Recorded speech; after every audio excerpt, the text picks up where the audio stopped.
Guys, I have something to say here. Yeah. How come it always seems like we get stuck going into the goddamn swamp? I think what you mean is Oh, we yeah. get to go to the awesome swamp. No, that's not what I mean. But it's awesome. Why does awesome smell so bad? It smells like life and death and wonderful creatures and little tiny mushrooms and all sorts of plants It and is- beautiful little berries. It is almost awe-inspiring how bad that place smells.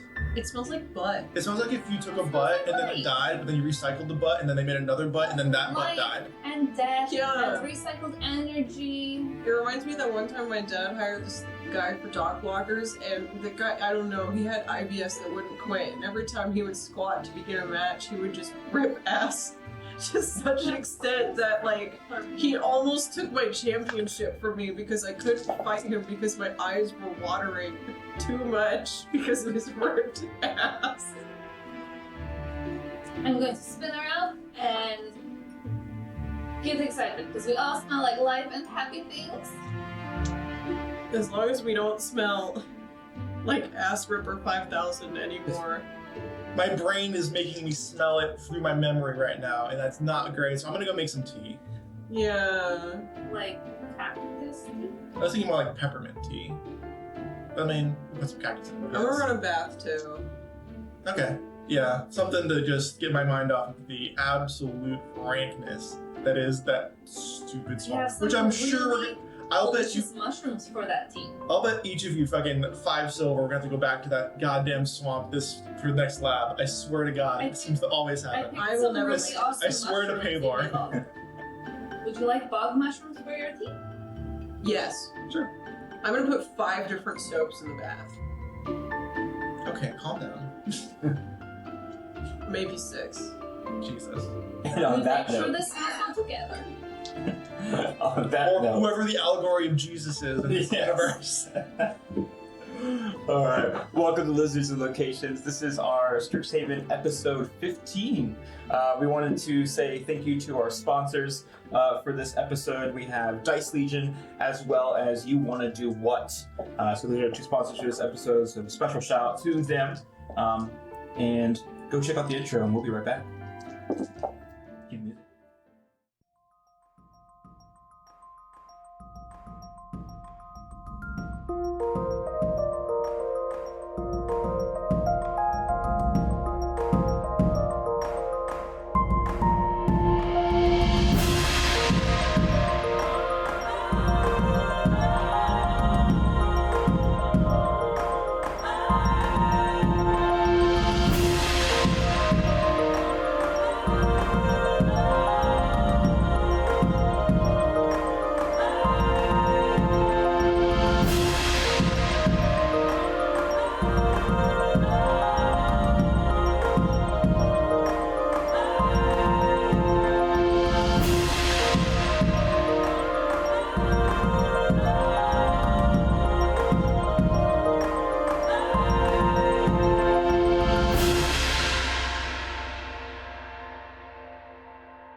Previously on Lizards and Locations, our wonderful Strixhaven University students found their way doing lab day with magical physiologies. And one of the things that they had to do was that they had to actually go and make potion of healing. With that being said, they had to brew 4 different ingredients and find all these ingredients afterwards through going through a maze. The maze was a little creepy. A lot creepy. A lot. Quite a bit creepy. And you guys were able to find the chest, and there was this weird stone you guys had, like, you stood on. You guys could see this, like, spirit thing, like, steps, like, walking around you. But eventually you found the chest, you solved the riddles and the puzzles, and you were able to decipher the draconic lock, and eventually you found your ways back to your biblioplex to kind of run through the potions, and after a couple of attempts, you guys were able to get common health potions based on what ingredients you guys had left over. And that's pretty much where we ended our last session. So now we're going to pick up, and we are currently at the next stage. So if that was midday, I want to say. Yeah, so it means that we are about to start the afternoon on day 7. This is the last 10-day of Elasis before we go into what we call the fading, Elate, the month known as the fading. And so let's go ahead and pick it up afternoon, and we're going to go to our different labs, or some of you guys might not go to your labs. The first lab that we would have, by the way, would be Exploration 101 with Vassie. Are you planning on going to this lab? Let me look at my grade. Yeah, no problem. This is the most college shit ever, by the way. It's like, how many SKUs absences can I do before it affects my grade? Like, no, I have an 89. okay, so what are you thinking?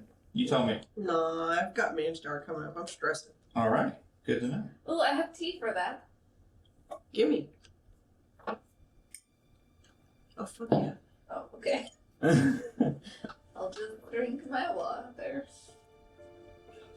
So, if we're going to go ahead and skip that one, we're going to go ahead and then check on lab for chromatic expression with Faerun. How are you feeling about that one? Good. You not going to it? Okay, so we're going to go ahead and skip that one, which then brings us to Arcanobotany with Cotton. Oh, let's do it. Gonna do it? Yeah. All right. So for this lab, what I need you to do, you're going to be trying to applying like wraps and stints to injured animals. So what I need you to do is I need you to make 3 medicine or animal handling checks. Oh. Let's see how bad I am at that. Special shout out, by the way, to Michael Ghelfi. It's their first time using his music, Oh, yeah. and I'm very excited to use his music. So, There's animal. Okay. So 12, 14, 14. 12, 14, 14, you said. Really good for me. It's Okay, so for the most part, you said 12, 14, 14? Yeah. Okay, the first one you're kind of do, like, there's this like deer, and it's maybe 2 years old, and one of its legs is broken. So fully grown. Yeah, right. And it's still very, like youthful and in expression. And when you go to apply the wrap on its leg, it's extremely tender, and that's kind of a learning step for you of how to deal with such a deer legs are so skinny right at the end of them, and so that's just learning how to work on that is different for you. You might want to consult with Farah, who would have a little bit more like knowledge on anything deeroid. You know what I mean? And like not as a dig, but as like an actual So is understanding. it painful when I do this to your leg, Faerun? I would assume that Farah's probably a lot more stocky. Like the legs of a satyr would be a little bit thicker than the typical deer, right? Because you're a deeroid type, right? Would you say they're a little thicker than a typical? Probably because they got to be upright. So.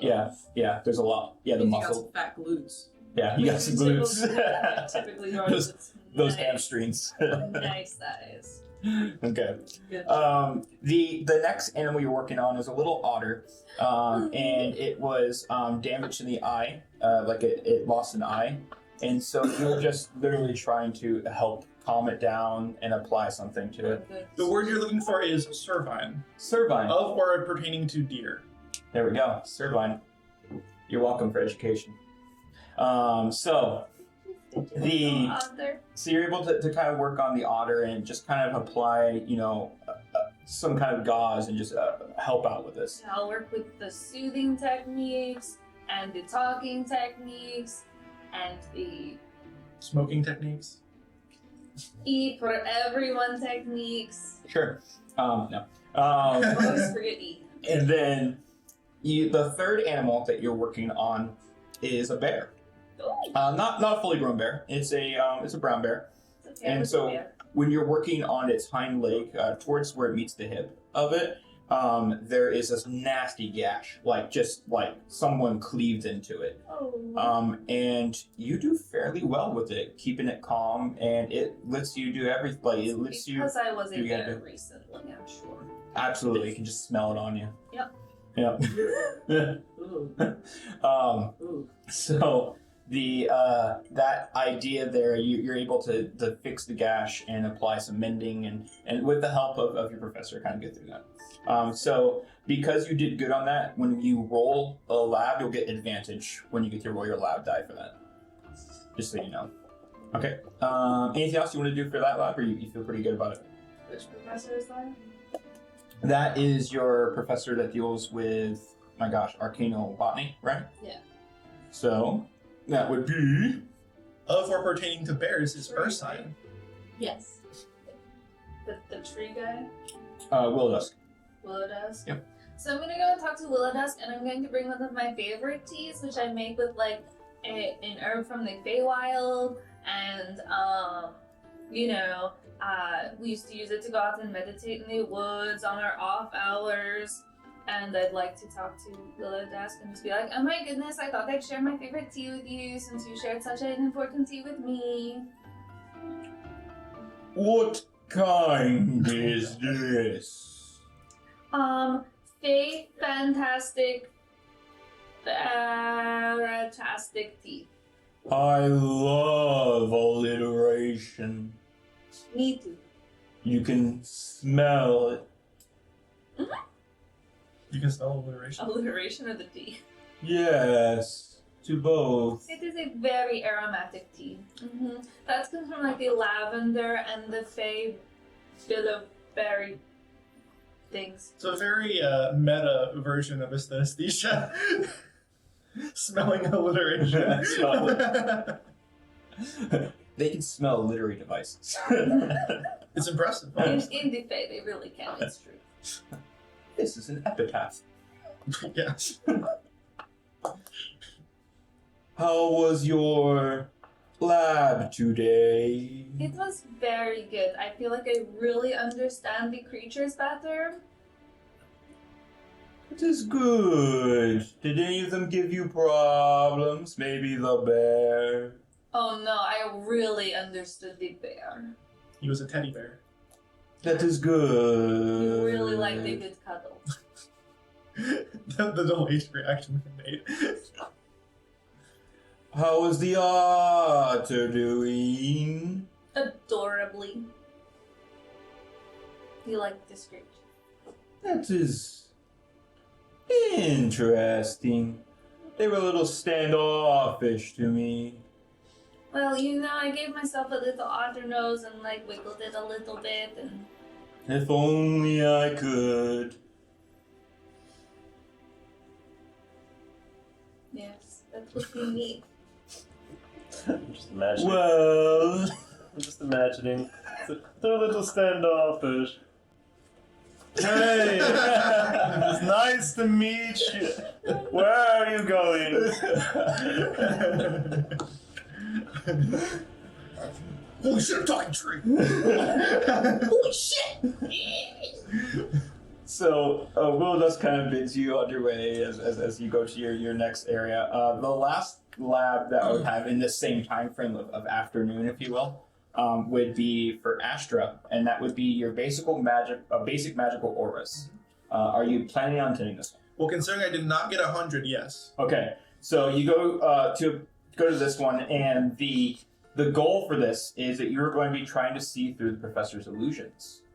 So they are trying to trick you. Okay. So I need you to do either 3 perception or investigation checks for me. Perception or investigation? Okay. I was going to ask if I got an advantage because of the advantage that gnomes get, but I don't think this applies to perception. If you can read it to me, then it's possible. It's the. It's basically like it's for saving throws. Saving throws. Okay. Yeah, it's a little different. Yes, it's ability checks. So. Okay. Real quick question. Are we in week 3 or week 4? We are in week 3 because At there's the only end. 3 10 days per a. Sure. I can guarantee you I'm better at investigation than perception. And I'm correct. Alright, so 3 of them? Yep. 2 18s and a 14 plus 6, so 20, and then 24. So 2 24s and a 20. Okay, so yeah, you blow it out of the park. So you're watching your other students kind of struggle with identifying like the different illusions, and so when it comes to your turn, the first illusion that they try to give you is this. It looks like a cupboard, like a just a typical 3 feet tall cupboard or so, right?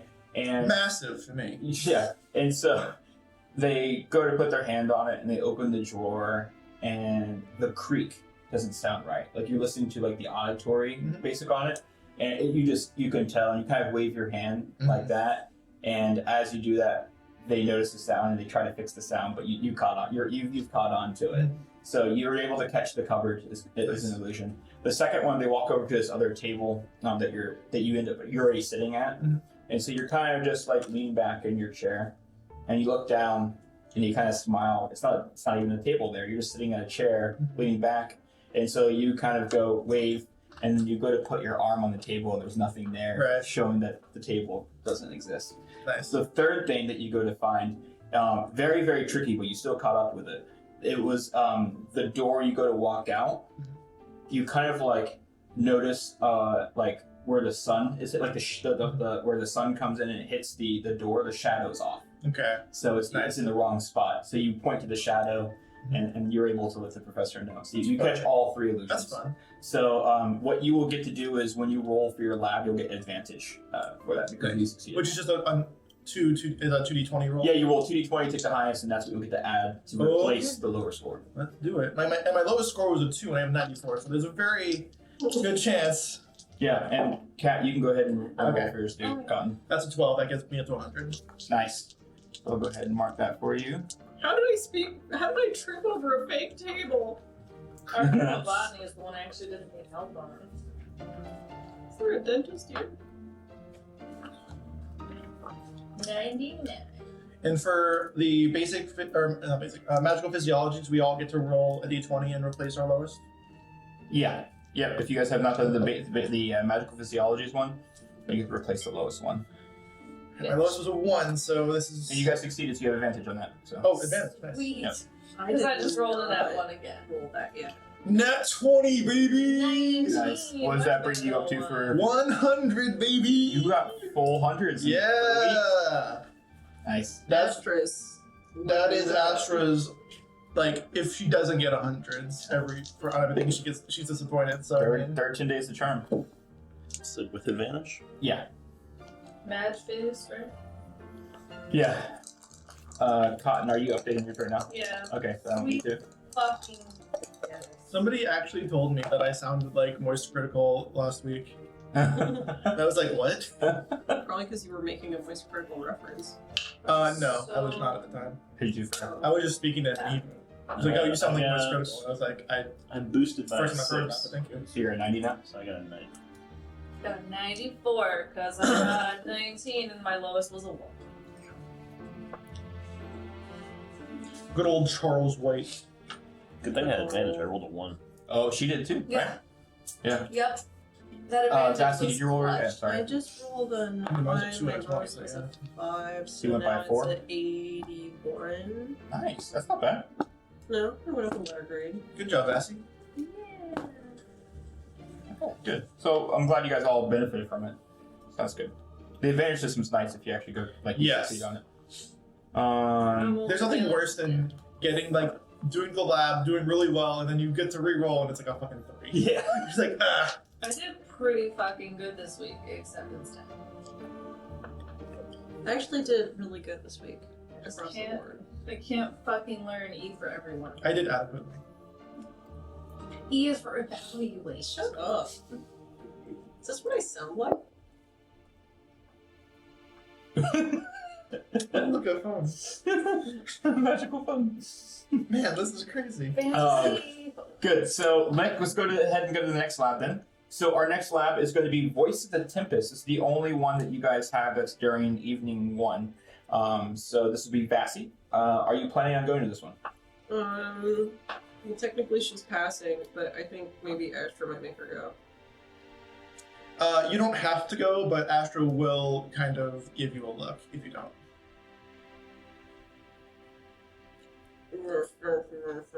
We can go with you. You go? Will you come with me? I don't. Yes, absolutely.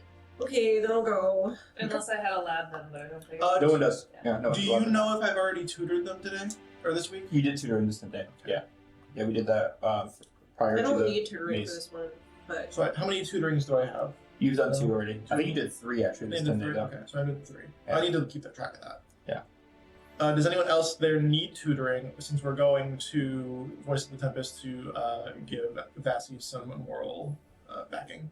I think you already tutored me in STEM. And I mean, like anybody else, not you guys. Yeah.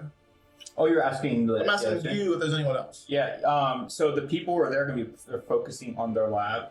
Okay. So go ahead and make a performance check, just to see. Performance. I will give myself plus 1d4 with my uncommon glamour weave. Okay. That weave is just so uncommonly glamorous. 15. 15. It seems like most of the people are very caught up in this lab because it's one of those like, don't catch me laughing kind of things. So with that being said, it's the don't catch me laughing line. yeah. So with that being said, all of you guys will be playing some type of NPC. So start thinking of a bit because we have to try to get Astra and Astra to make Vassy laugh, or I guess it wouldn't be Astra, it would be an NPC right to make Vassy laugh. So you have to, whoever's talking to you, you have to like look dead in the face, by the way. Oh, I'm gonna kill you. Yeah. So I'll go ahead and go first while you guys think about what you guys want to do. I'm already laughing, thinking about laughing. I have to go to a dark and dismal place. So the person who approaches you is kind of a large, muscular, like big, what are they called? Oh my gosh, furbolg, right? So like kind of just kind of wide framed, you know, and they kind of tower. They very much tower over you, and so they look at you.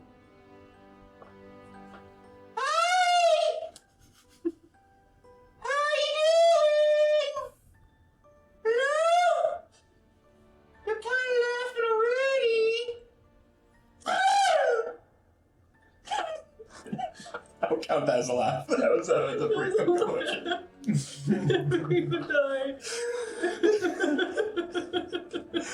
In my head, it's like Majin Buu. What does Majin Buu sound like? Oh my god, I'm gonna die. Okay, which one of you wants to kill me next? Who feels confident they're good to go? No. All right. Oh no, I'm gonna die. I win. No, I want to hear the bit. It's very important to me.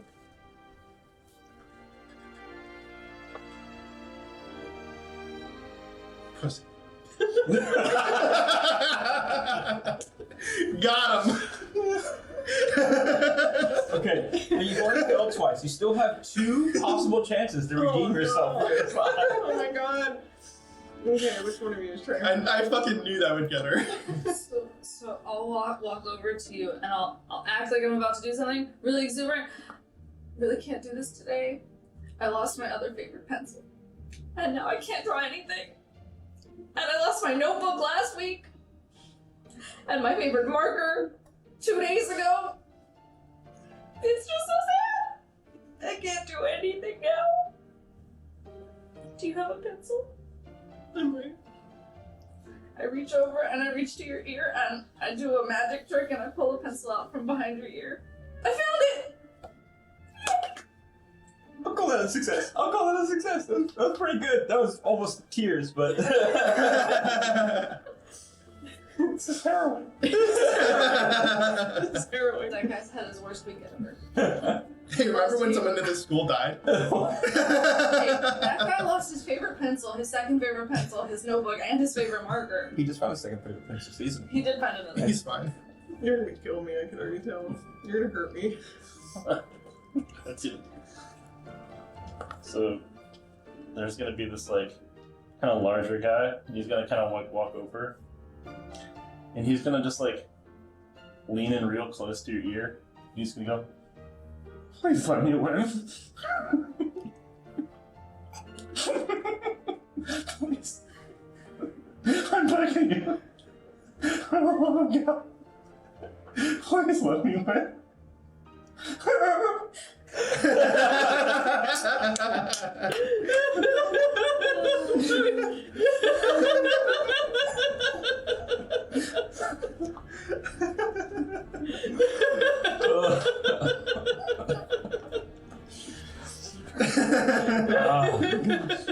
That one win, Mary.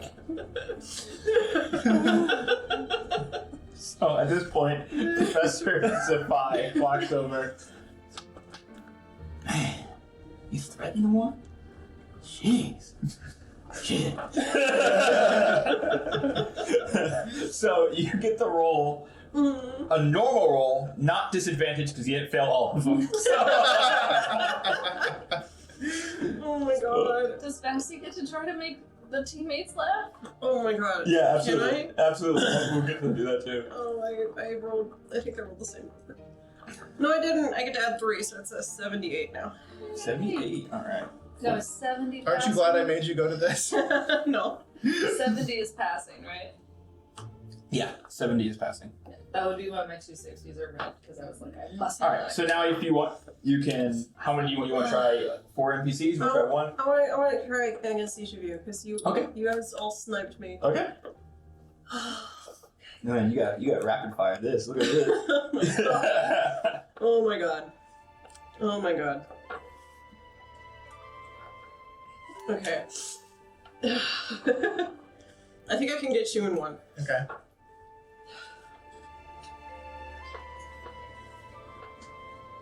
Merry Christmas, Sasuke's brother. I got you a Best Buy.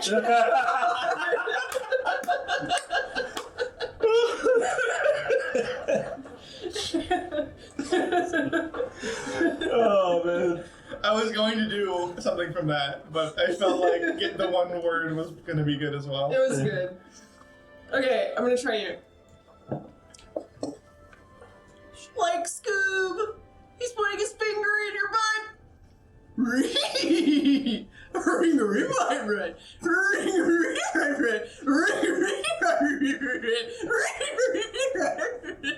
damn it.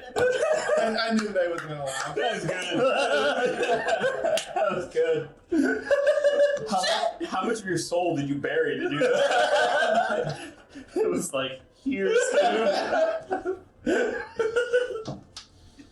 I sent it to my butt. Okay, Kat. I know this is going to be the most difficult and I need time to think about it. Okay. How you doing, baby? How you doing? How you doing? You doing okay, baby? I can't do it. I felt my pencil though. I don't even care that was the one that laughed. Totally worth it. I have to defeat the behemoth. Goliath, if you will. Because you have a place that you go to that I can't dream of. How I gotta fucking pull one out. I feel like disassociating is cheating.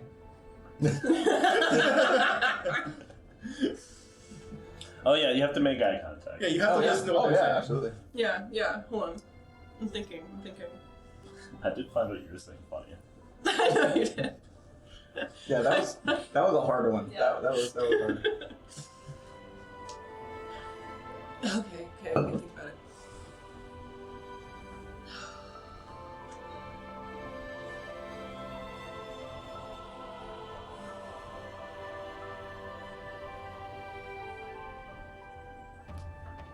Look at you, Coconut Head! You look like you could sing! Harmonize with me! You sound like a majestic fucking eagle! Bitch. Have fun editing that one. I did my best. There you go. All right. So Oh my fucking the God. next one we have is an evening 2, and that is good old life and death with Cotton and Faerun. So I need you guys. Where are you guys going? First of all, Yes. Yeah. He's my favorite professor. how are you guys doing in the He's class? so Oh, great. really good. So we've got a lot of time. Did you want to smoke a little Mallard's leaf, have some tea, get some dinner? Yeah, I'm a little nervous. So Mallard's leaf it is. I don't want to be like too. I do have these seeds, all natural. They haven't been processed or anything, They're right? not gonna make You just kind of suck on them and they give you a lot of energy. not too much energy though. I don't take too much energy. How much energy is too much energy? I don't know. And if But there's probably- too much, you can just do them now or sleep. But you always said don't mix your uppers with your wait. That's true. We shouldn't probably mix them. Okay, I'll take a seed. I don't want to be on alert, but What kind of drug is this? Is a It's the ethereal coca seeds. okay. So it's the upper. Yeah. But it's not like processed. It's not bad for you. It's Oh, it's raw cut. perfectly, It's not bad for you. perfectly natural. Okay. It's what that terrible thing is derived from. It's not actually the Okay. terrible. List of things that are natural that can kill you. Most things. Can you make a Those are constitution things that are save not going to kill actually? you. yeah. Water, Do I make a Oh, constitution yeah. save? oxygen, Something I'm good at. carbon dioxide, Not as good as charisma save. dirt. Natural 20. Sunlight. I got a 17. So you guys are feeling the positive effects of it. You are a little bit more frantic, I'd say, but nothing like crazy going on with you. Yeah, you guys are both doing fine. You just see like your ears just like. just like twitching around looking up. Does Faerun have little ears for I don't think Yeah. Cotton Candy would wait for her to give her permission. I think Cotton Candy would just be like, ooh. Candy cares about consent. Yeah, but I feel like she's also kind of a spaz, so she cares, but she still goes, ooh, I'm so sorry. And Poor Cotton. then Kara goes, no, hold on. The little like leg kick. That's gay. So for your guys' if you're this lab, you're supposed to go and look for star spawn, find them if you can. You've been given 3 zones to check out, and you are to report back. Yeah. Okay. With that being said, can I get 3 survival checks, please? Try to keep them in order if you can. Let's see. 1, 2, 3.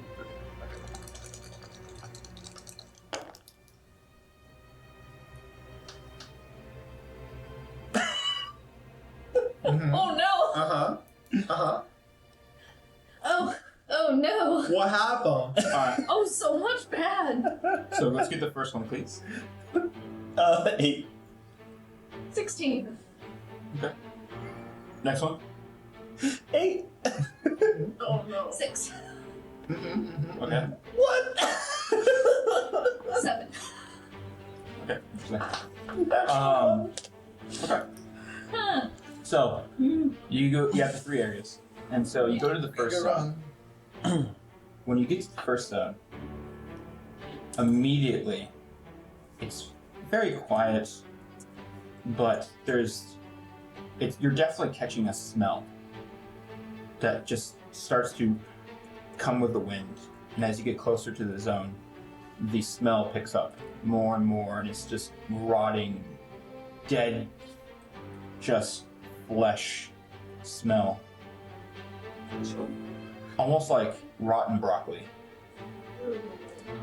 I mean, And you look around and you see no corpses. But then you hear a little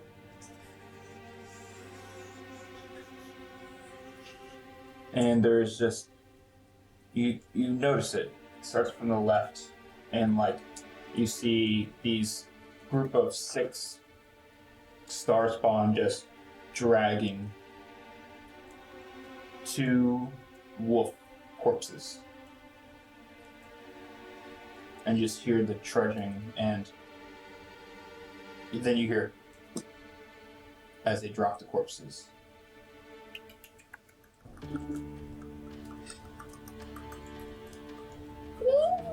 They look around.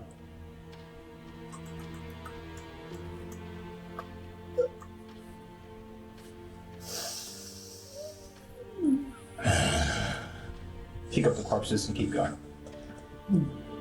They head west, just so you know. You keep in mind of the geography. The next place you go to, you see I let my skin go a little bit dark green like the trees and grow a little bit of leaves. Okay. You see a wolf corpse, torn apart, ripped to shreds. Zone dose? Zone dose, I yeah. don't know why I thought that. And from the chest, it's just been ripped open, almost blood-eagled. And you walk a little closer, and there's no footprints, but there are drag marks. And the smell is definitely coming from the corpse. You look right, and there's a squirrel next to some bushes. Kind of looks at you, turns its head. A wolf corpse would have a challenge rating, yeah? 1/4. Sure. Yeah.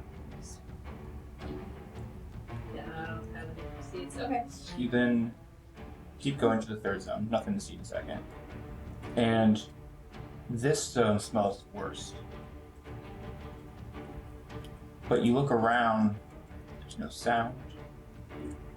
There's no bodies, no corpses. You have the sense that there could be something here. Like, you ever have that, man, there's something here, like I'm being watched. But nothing. Nothing at all. I need 3 stealth checks. Try to keep them lower, please. It's a bit ominous.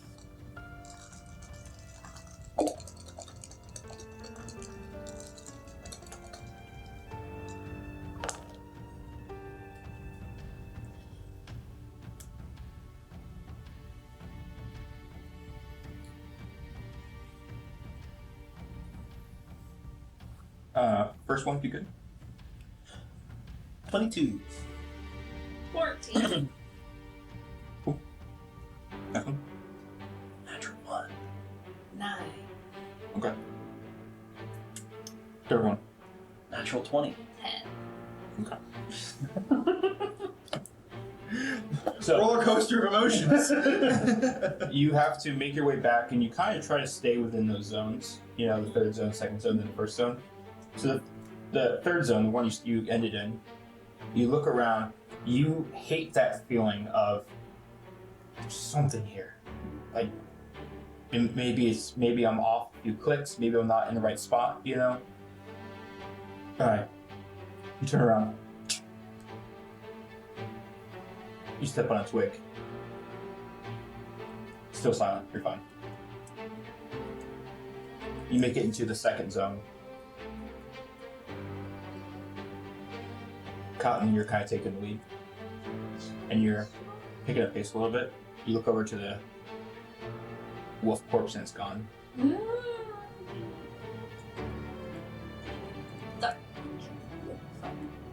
There's footprints.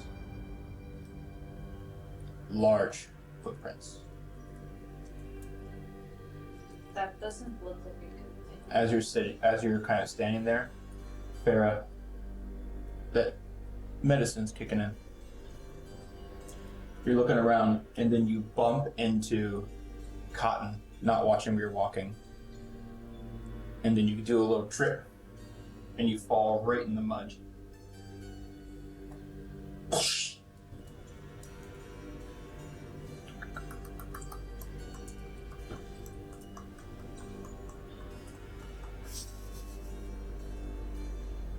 What do you guys do?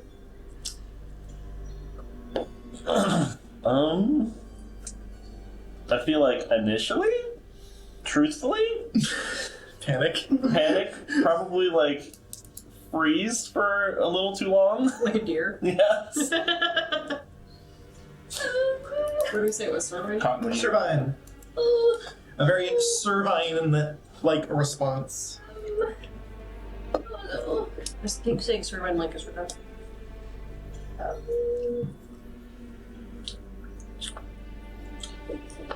Maybe not. Eat a butt. I take little Harvey really hard off my shoulder because I trust him to not get caught, and I cast Beast Bond, and I go, okay, Billy, it's your moment to shine. You're going to go into the woods, and then you're going to go back to Widdershins Hall, and you're not going to get caught, but you're going to make all the noise. Okay?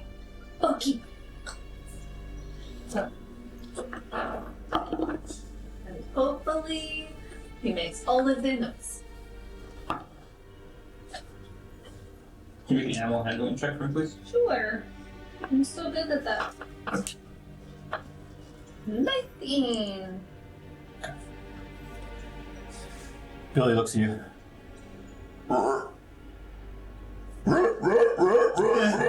They just start hopping away. I'm so proud of him. As you hear the fading, you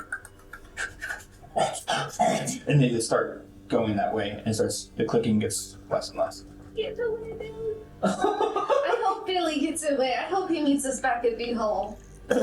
I'm pretty sure he will. Oh god, you're leading them all to the ball.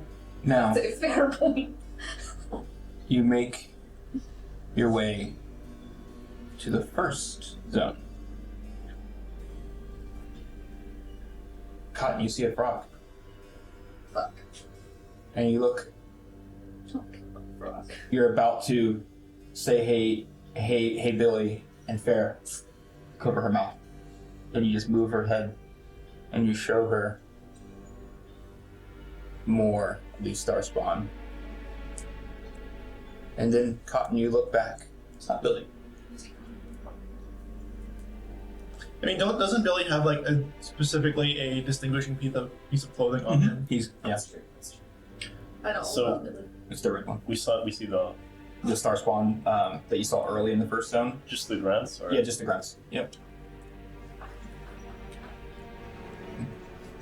And you make your way back over to Shizal. Oh my god, Professor, the worst thing happened. It was so scary. You see Valentine sitting back in a chair. Visit my two, looks around, favorite students.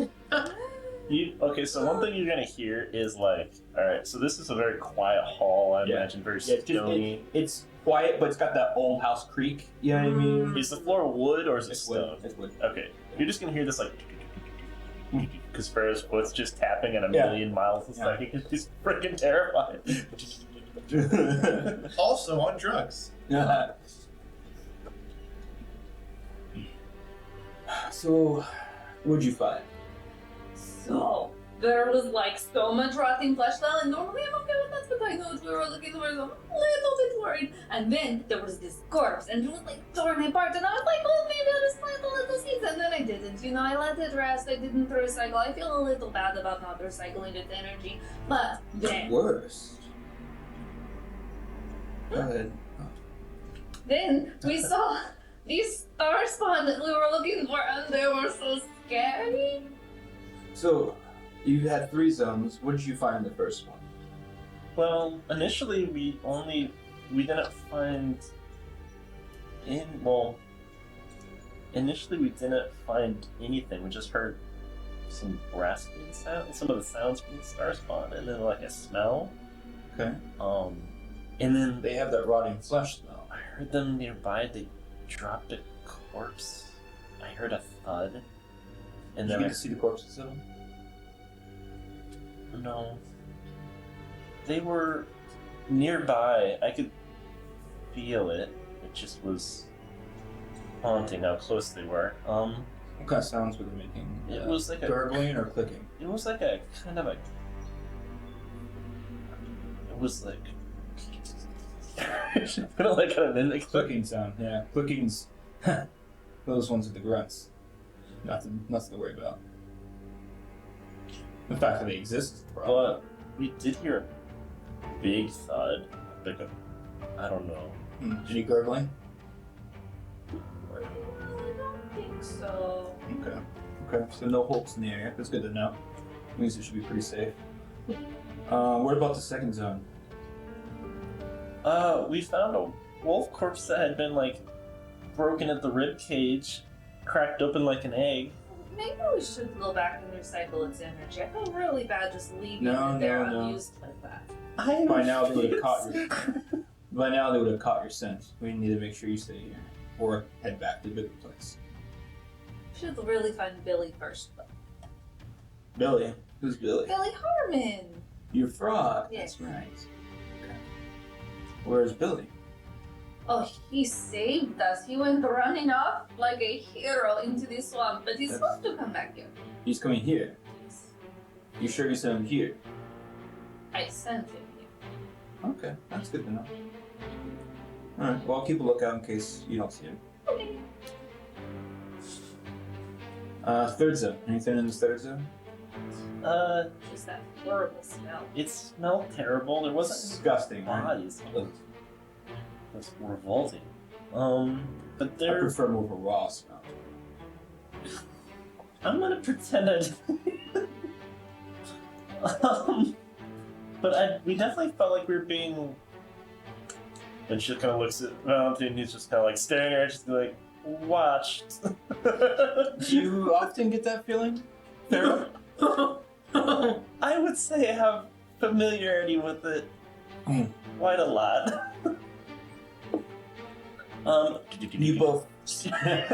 You both smell the Fae. You see, that smell you have, it's natural. The planes each have their own identification. Everything's different. You guys, I can smell it. Fae. Means they probably could too. Are they particularly attracted to Fae? They're attracted to new smell. Like novelty? That's really not good for us. What was the corpse of the second zone? A wolf. A wolf. Attacking But alpha-like creatures. Makes sense. Checks. yeah. Dire wolf or normal size? Let's see if I recognize what the heck that was. What type of check? Nature check.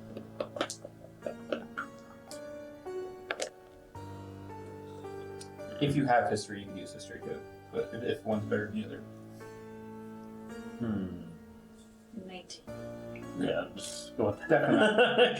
Definitely not a dire wolf. Yeah, it seemed like a normal wolf. It was just a normal wolf, you know, kind of like a quarter of a challenge, and you know, it. What was its power level? Under 9,000? But you know, I still feel really bad. Are you sure we shouldn't go and like? No, you're good. You're good. You did your job. You found traces of at least one zone. You said nothing in the first, but you felt watched. Yeah, it was really, really weird. It's like they were... I love the idea of walking up to like just an enemy and God can be like, man, that looks like 4 challenges.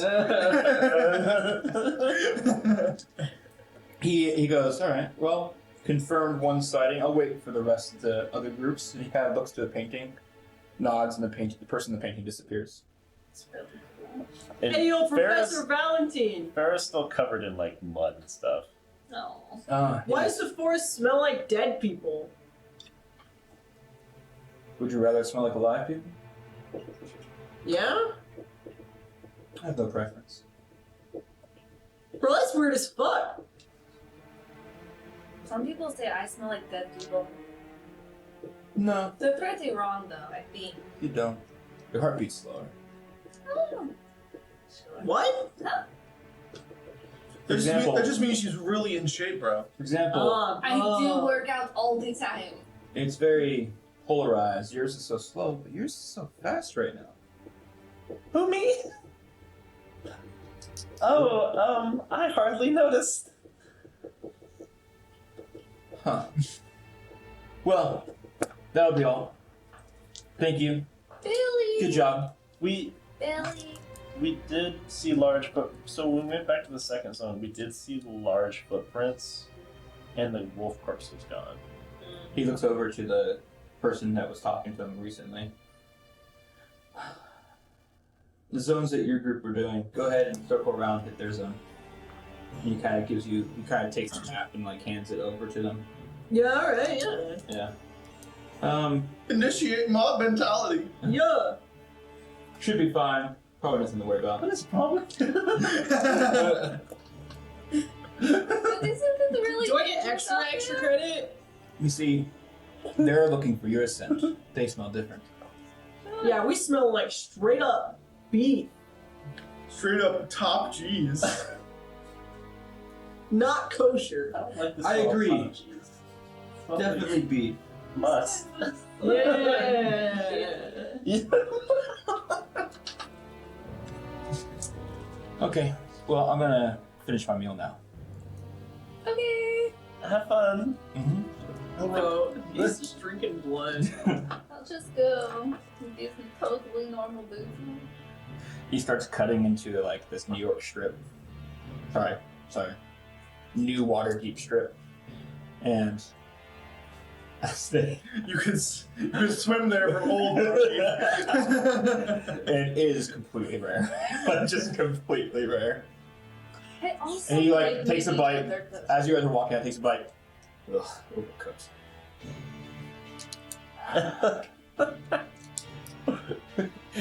It was outside for a second. There's a slight oxidation from where there was like some lemon juice on it or something.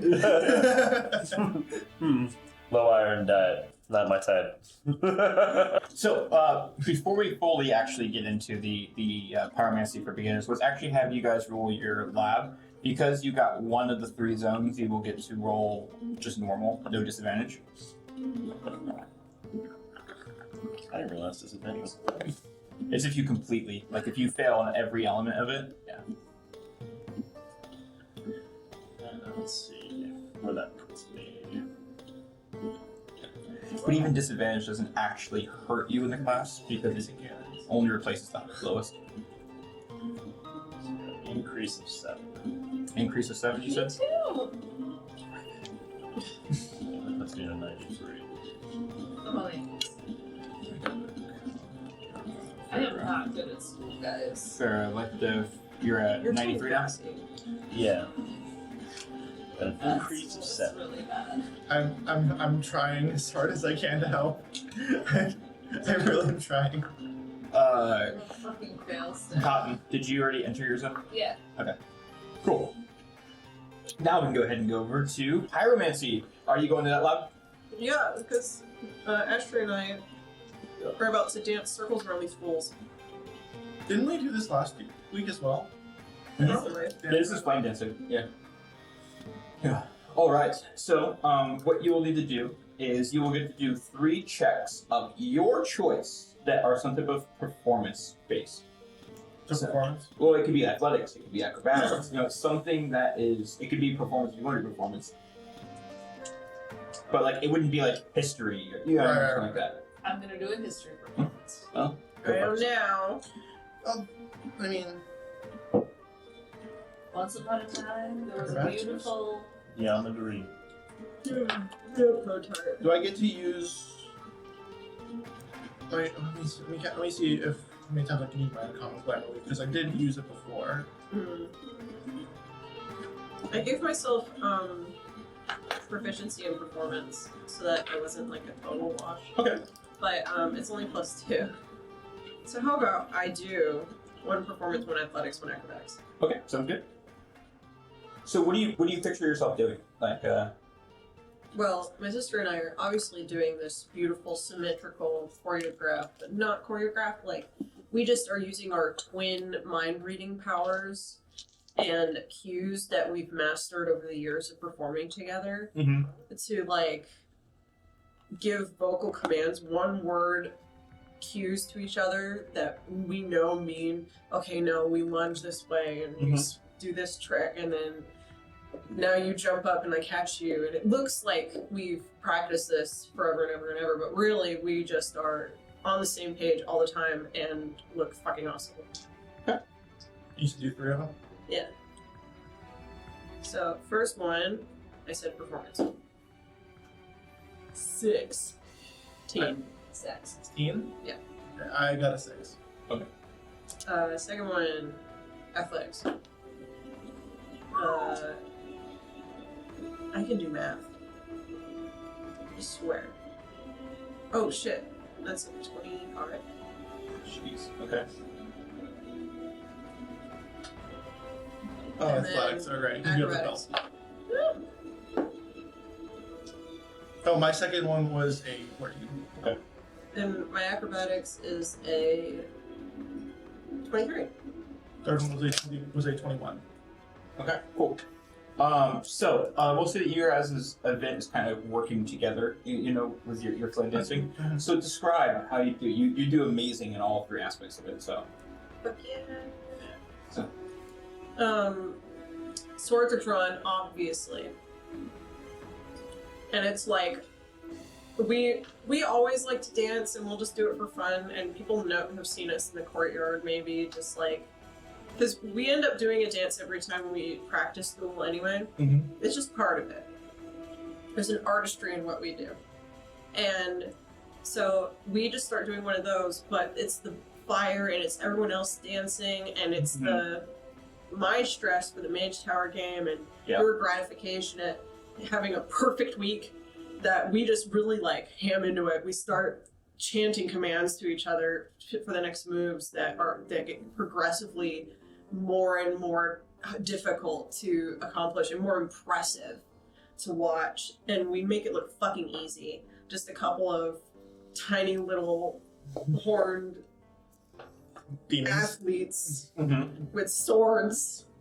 A lot of using the sword like a fan dance with like flames going by it. It's like a lot of circular motion, kind of like lots of color guard trading swords. Yeah. And spinning them and spinning around with them, and the other sister catching the sword. Yeah. So let's say between that, dazzling display between you two. At first, you're still trying to apply it to the fire, right? You're still at first like, how do I, control and use this? But at some point, you two your chemistry, you stop worrying about the fire, and that's the moment when the flames begin to imitate. And every time you swirl, you see this little like spiral of fire swirl up and follow your blade. Every direction you take, you begin like fire writing, like just essentially like it just follows, and then it begins to split and they begin to twirl around each other. And so every spin, every throw, every exchange, the fire is creating this dueling dragon of fire, like idea here, and you end it with this final catch, and your guys are back to back, and the two flaming like pyro like techniques that are going on just burst into there like a Tron poster. And you guys bring your swords down, and it returns back to the campfire, just making the sound of the trickling flames. And you see your professor here is just like completely like at a loss. You have been doing good in class, but that was different, of what you were doing. I think what I'm going to do is I'm going to mark off a use of Blade Song. Okay. Because that's essentially what we did. And it just kind of speaks to your progression in the class. You started the first 10-day passing, but just barely. And then you're just getting more confident in yourself and more confident in your character. And Faerun, your professor, this fire genasi, is just looking at you, and she's clapping. She's so excited to see this journey that you're going on. And then the next students go and... Wait, hold on. Yar! That was a hell of a performance, like a tightly something ship. I don't know. I had a phrase there. Plank saw the whole thing too. What did you think, Plank? Yeah, he loved it. It was pretty fantastic. Nathan's holding up a piece of plastic divider. It's a plank. It doesn't even have a face drawn on it. He's just holding up an inanimate object and giving it a name. I see the face. Good old Johnny 2x4. Right there. Good old Johnny 2x4. Bringing back the pirate character, I love it. Yonder feldspar is the name. There is a sense of everybody else that follows just doesn't live up to the spectacle that was the dueling sisters there. Yeah, I can see you regret it. Well, that brings us to Have the them all written down. that brings us to the end of the night. You kind of go back to your typical way back to your dorms, and do you guys meet up somewhere beforehand, or are you guys just going to meet up back at the dorms? What are you guys thinking? What was the status of me asking the shopkeeper about being able to join the Mage Tower? Was that something that happened too recently? Way too recently. They told you that they needed time. It's been a long time since we actually played this. I'm a bit. Yeah, no, iffy on the from what they told you that they need time to go and talk to the person. Okay. Yeah, so this would be within the same 10 day. Oh, okay. You know, so. Sure. So you make your way back at night. Startles me every time. And John just switched the lighting to a darker blue for our podcast listeners. And when you make it back to your dorms, it's all good. You guys can sleep. It's fine. Pause for dramatic effect. And you run into yonder feldspar. Oh, it's like we just keep bumping into each other. How serendipitous. Yo, I don't know how you danced with the fire and the fire got smaller yonder. Ooh. You be making cheap shots when I be giving you nothing but But does your plank get bigger, or...? I feel a little bit defeated now. I'm gonna go to sleep. No, yonder, I'm sorry. Just remember, people have emotions. Yonder, I'm sorry.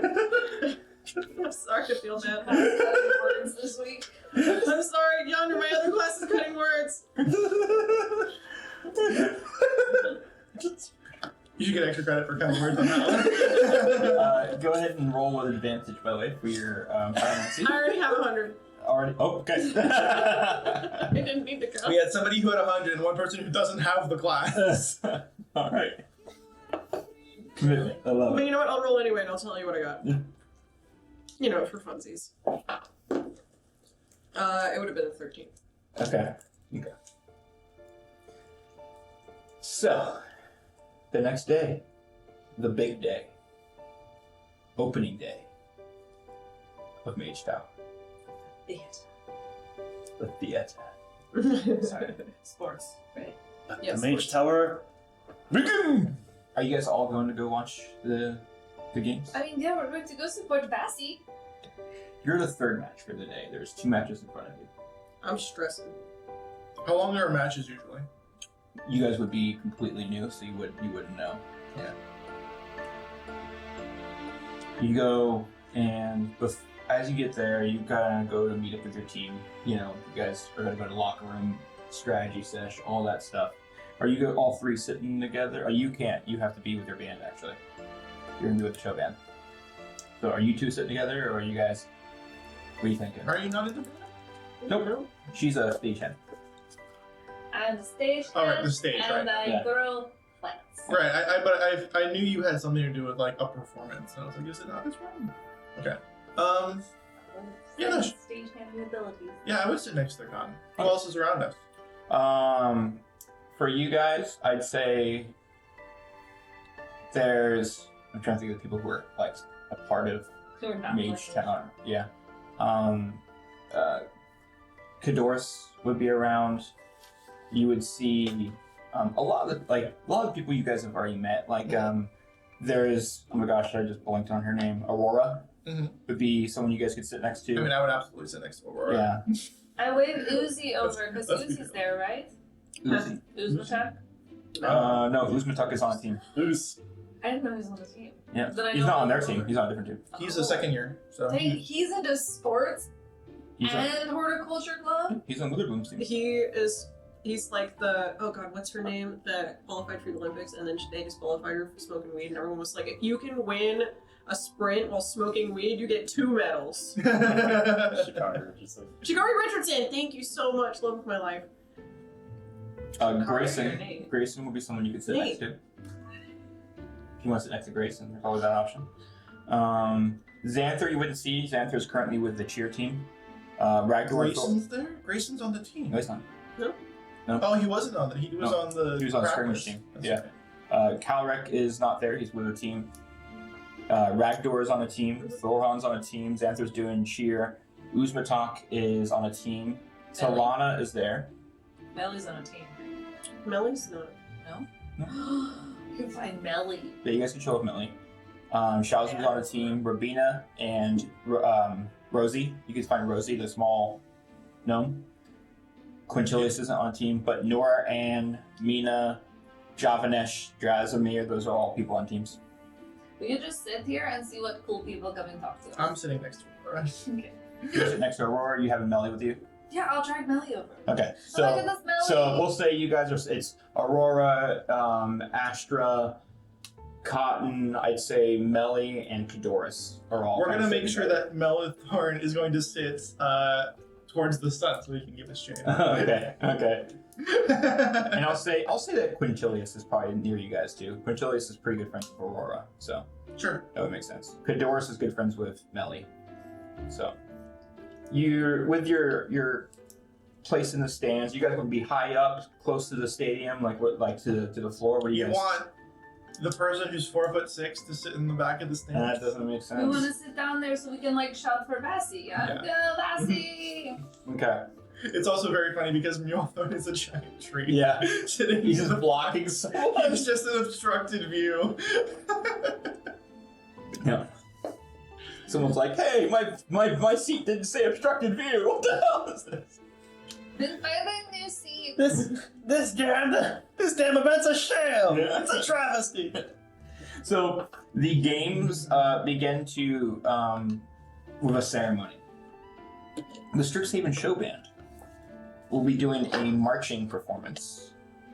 So can I actually have you do a couple of performance checks for me? I can't. Are you good at performance checks? What are those? Never. Performance. Never heard of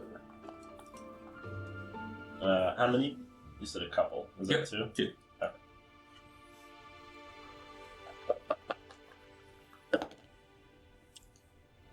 Alright, first roll is an 18.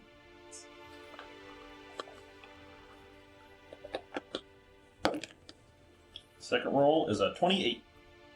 Okay. So, all right, you're in your band uniform.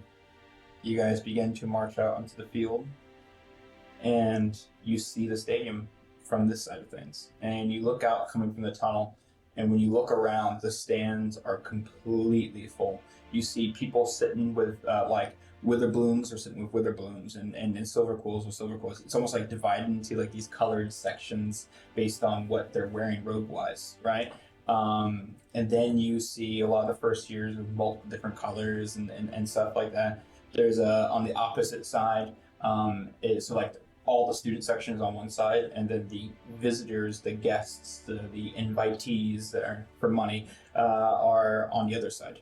So there's like student section on half, and then the other section is just everybody else. And you look around, and it is an incredible feeling. There's a sense of, you guys are stars, And so you guys start with the first performance, and the first song that you guys do is this Oh, actually, sorry. Yeah, no, go ahead. Just for band posterity, because I know you guys used to do it. It's like, blah, blah, blah. Are you ready? They're always ready. Drum majors, is your band ready? And They're always ready. you have this announcer with the wand known as the mic, and they speak into it. For our first performance, we have a very renowned single known all throughout Faerun. Welcome to the Feywild! And as made famous by the wonderful bard Lervel, we bring to you, with the Strixhaven show band, the Might, the Fury. I'm Professor Zephyr, and I can't wait for you to see it! And it just starts off, and you guys are just playing Welcome to the Feywild, and it's so amazing and incredible. And everybody's just dancing and by stuff wands like and that. roses. By wands and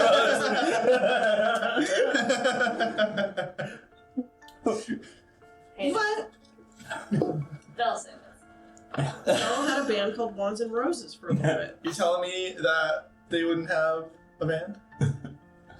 No, maybe. Maybe. She wasn't a very good bard. She wrote that song for Sophia, damn it. Doesn't matter. Well, it's made famous. Keep going. She performed it at the Coliseum, so. Yeah. It's famous now. And then she won, or Severa won. Yeah. So the amazing performance that you guys put on, it just really sticks with you. That's one of those moments that you'll remember.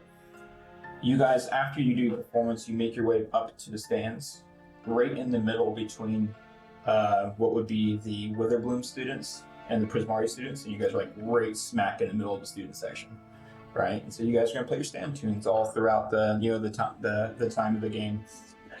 Then the Strixhaven cheerleaders, which is also a gymnastics team as well, come out, and you see Xanther and all these other extremely amazing ripped students just doing gymnastics like crazy, and they're doing like flying Grayson stuff from like Absolutely DC. whistling. Yeah, I mean, and like they are just going at it, and you know, at one point Xanther is like doing a high dive from like 50 feet and going towards the ground, just That's a long way. swan diving, and then he starts bursting fire from his hands as he starts to slow down as he reaches the ground. He kind of flicks his hair back, and little sparks fly from his hair. He's too hot. He's literally too hot. Hot damn. He like puts his hand out, student steps on it, and he kind of lifts them up, and then he just does And they the catch one on finger, fire. and he's just like holding with one finger up, and then he starts kind of holding them down, then he like throws them up higher, you know? Oh, please tell me there's a little one. There is a little poof. And they come back down, they sit right on his shoulder, and then he just smiles the entire time. You know, he's a performer. So they're really, really cool to watch. Another thing that really that catches your guys' attention all throughout these games is the smell of the food. The Culinary Cuisine Club runs the stands food. And so you see and hear Thorgon Bramsey, this large gif, just barking out and expediting orders, full on, just like, you know, I need this. And so like he's just constantly, you know, like getting orders out for you guys. The guest, there's always a guest. You find out, they're like, people are whispering like, I wonder who's gonna be the guest, you know, performer this week, this 10-day. And you find out it's the Water Dancers of Zephyra. It's a water shari group from the world of Exandria. And there you see, you had no idea, Misty Fjord is actually the leader of these water dancers. And so it's a field. The NCAA is really pulling out all the stops this year. There's this like, it's a football field look. You know what I mean? So like, what are water dancers gonna do here? And then her and a bunch of the water shari just kind of just like X over their chest, and they nod, and then they put two fingers out and just go draw it across, and there's a line of water between the two sets of fingers. And they bring it closer, and then it makes a circle, like a globe of water. Are they like druids? You said they're all druid based, and they are all water genasi. Okay. And some of them are not actually water genasi, but they are water based. And they start taking the globe and expanding the globe. By the end of it, there's these 12 individuals who all have this, you know, I don't know what this is, maybe like 3 feet, like a yard or so, Sure. right? A diameter globe, and they just throw it up in the air, and the 12 globes, boom, boom, boom, boom, boom, and they just start phasing into each other, and then they all expand, and then you have this sphere of water, 50 feet diameter. They keep expanding over and over, and then they dive into the water. I'm thinking it's like Final Fantasy. They play blitzball. Right? And so they start swimming through the sphere of water, and then one from up top, you see, Misty. She like reaches and she's out on the top of the sphere, and she kind of clutches this amulet, and from it she like twists it, and this gear unlocks, and you can't hear it. There's just bubbles, and all of a sudden there's this boat. But it looks like a surfboard with a sail, and she starts holding on to it, and she's skimming the globe, and she's going around it upside down, and she's on the outside of the globe, and then another one comes, and it's kind of like, have you ever seen the circus when the two dirt bikes are inside the sphere? They're on the outside of the sphere, and they're these sailing surfboards, and they're just going all around, just almost colliding, the closest to colliding, and then not. And then it just keeps going and going and going. You guys are playing music, that kind of ramp people Please up. tell me the other guy who's on the board, not Misty, the other person that's on the board is Phineas. It's Phineas. Phineas Fogg. At one point, there's this big, people are starting to chant. And you're like, why are people chanting? And then you see, apparently these water Ashari are really known for doing a color display. Mhm. And so the water just starts strobing into different colors. And it starts like vortex lighting. And people are just, they love the water dancers of the Ashari. And all of a sudden, the globe just pops. And just mists, and there's a fog on the field. And then you hear the mic again. For the first round of the Mage Tower Games, we have the Lore Hold Statues versus the Quandrix Fractals. And you hear both student sections just going wild.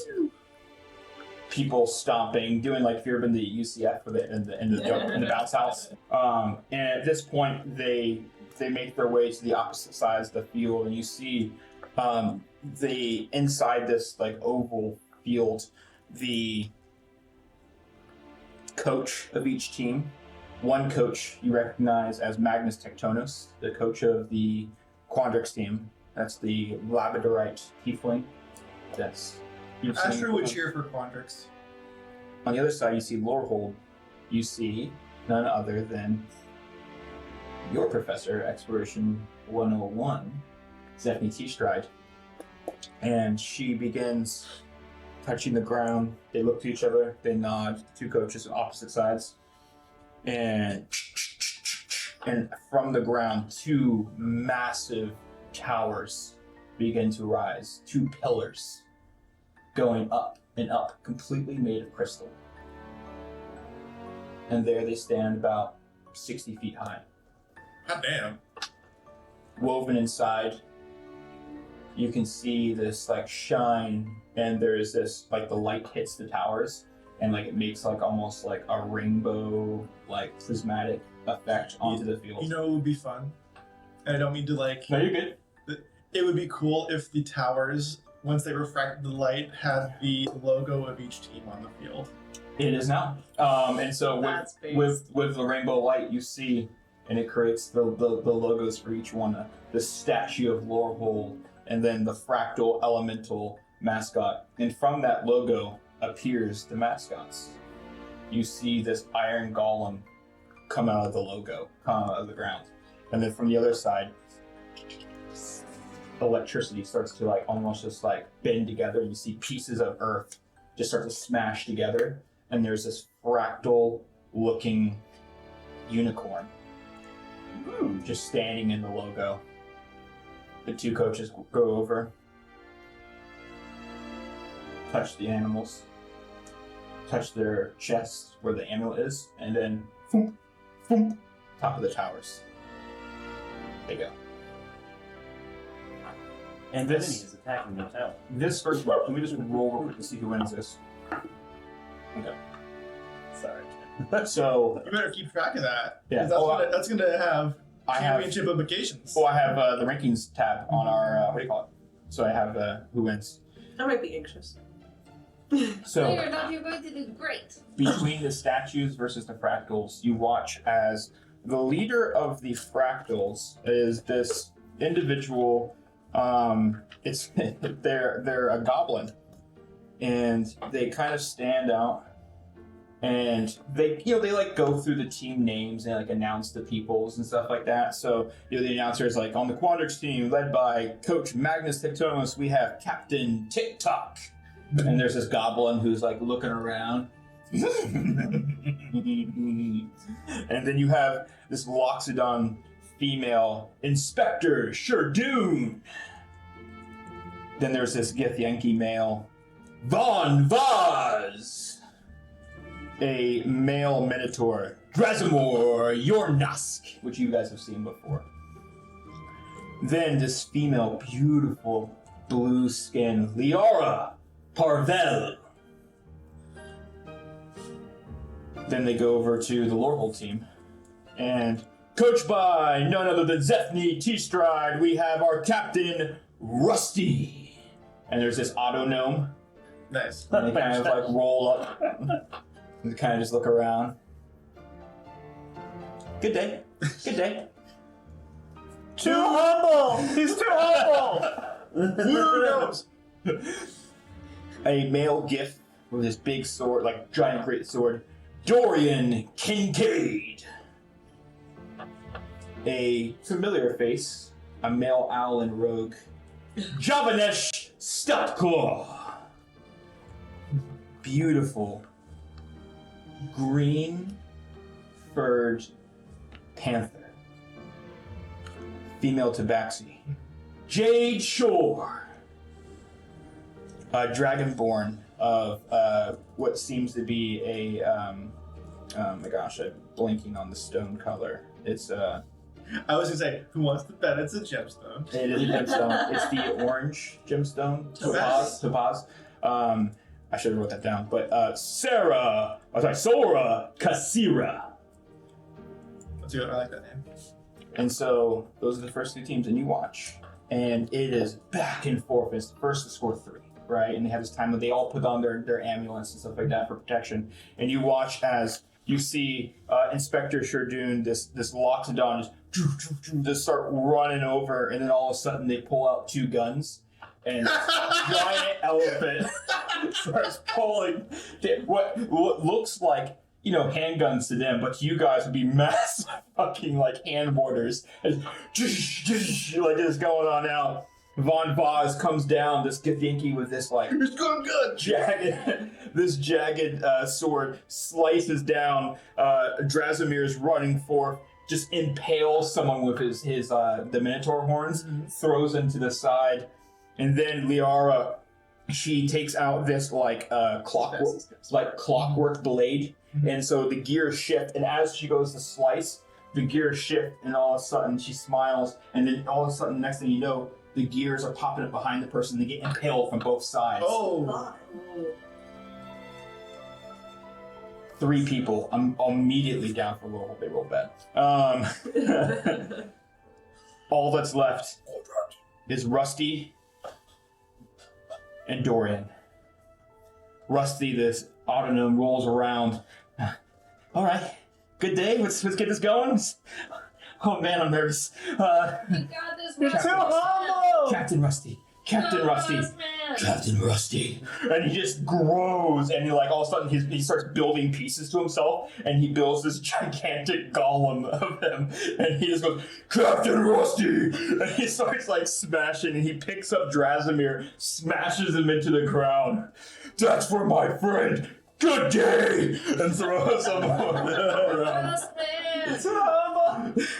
Dorian slides underneath just with his sword, and then as the sword goes to make contact with Liara, it becomes a hammer, and this maul smashes Liara, teeth fly out as she goes flying.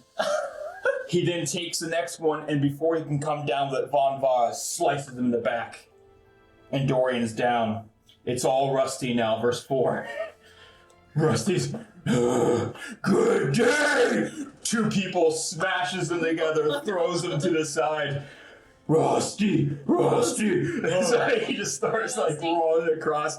He then goes, he closes his fist, and it comes this blade, and he takes the blade and shoves down, but before he can get it fully down, there's this moment where Captain TikTok just smiles, and the blade disappears. He just touches it, and the blade just dust. And he's like, oh, no, bad day! And he tries to grab, but he can't grab him. This goblin's so fucking agile, and he's just trying to grab him. The next thing you know, Captain TikTok looks over, grabs his pocket watch. I guess it's about time. Takes the watch, pulls the hands out, and the hands just shoot into these 2 blades and just starts slicing like crazy all over Rusty, and Rusty's just getting knocked down back to his original form. Takes the last part. The goal is never you. It's always that. And then next thing you know, you see Inspector Shardun grabbing the element, have it holding the iron golem, just like this golem statue. That's one. And then comes back down. Go ahead and finish him. Boom. Done. I imagine Vassy and the rest of the freshman snarls are watching from like a dugout, which they're encouraged by Jarvian because like it's not typical. I imagine he's like, it's not typical to watch the other teams play, but you guys need to learn as much as you can, and we're just like, and Vassy's just like, okay, but we agree that Rusty deserved to win that one, right?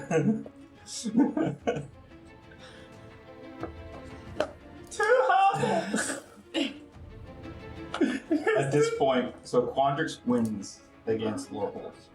So, for the sake of brevity, we're going to just kind of zoom past the second match. What you do need to know is that Silverquill destroys Prismari.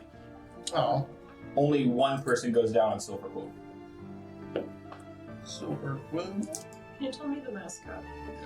Silverquill are the Inklings, and Prismari are the Elementals.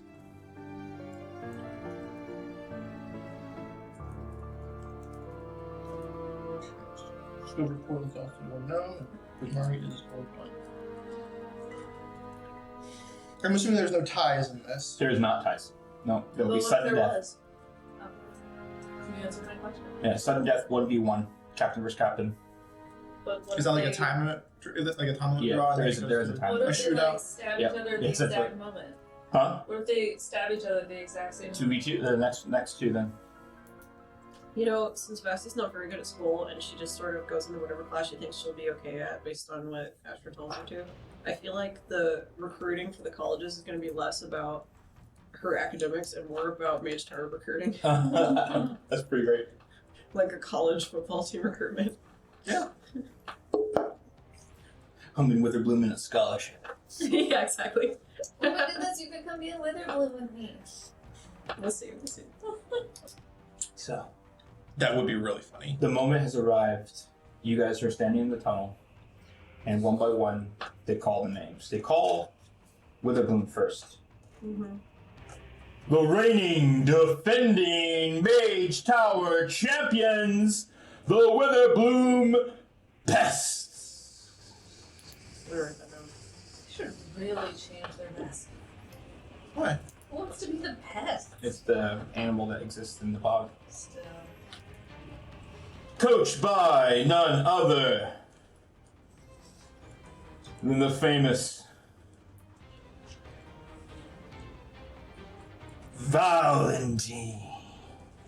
And people will like go, Valentine! And like people are just cheering Valentine's name. Valentine! He's charming. Valentine! Farrah's like in the show band section, she just like kind of rolls her eyes. Like, Valentine! Yeah. Doesn't work on that. Valentine! Captain Calrec Vel Amastasia. I'm fine. And then you see a male turtle. Mana!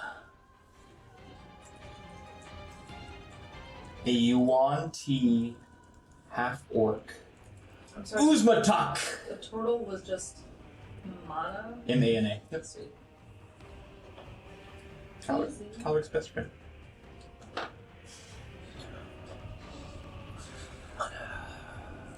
You see a... Huh? Nothing. Keep going. I said Uzmatak. Yeah. I know. Keep going. A Furbolg you watch Serenity. Then you see this Harengon hop on the field. And last but not least, Thane. Then will be challenged by the newly formed Freshman Snarls. And what does the crowd do? They A lot of cheering from our group. is like dead silent from all the other colleges except the freshmen. But you see Grayson cheering, like that everybody's representing, And you see a lot of the guests. Because you're like poking your head out. I was assuming you're probably poking your head out looking. I have to. You look at some of the guests, you're like, Fresh. Oh, there's herbs. You know what I mean? Like, what is this poppycock? In all my years. Oh my stars. So it goes from to Look, Go Bessie! there's plenty of freshmen. There's plenty of noise. It's like that scene from Benchwarmers where the guy holds up the ID and it's like, I'm 12. Oh my god, that's one of the first scenes. I am 12. He has like his little cash. Alright. Coached by none other than Jarvian. And then you expect to hear Bay and Ray. Bragan de Earth. Shazu shudders. Like a little, like there's an audible distance there. Captained by this year's rookie freshman talent, Vassie. Go Bessie! Woo! Captain. Oh yeah, I forgot to tell you. I made you captain. You got this. Like, Captain!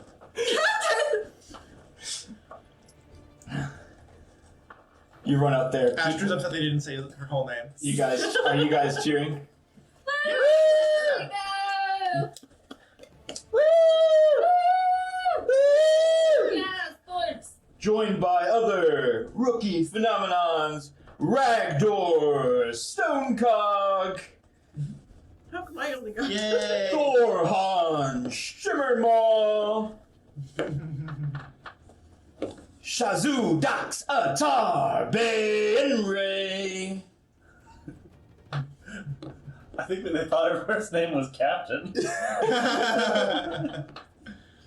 Captain Bane.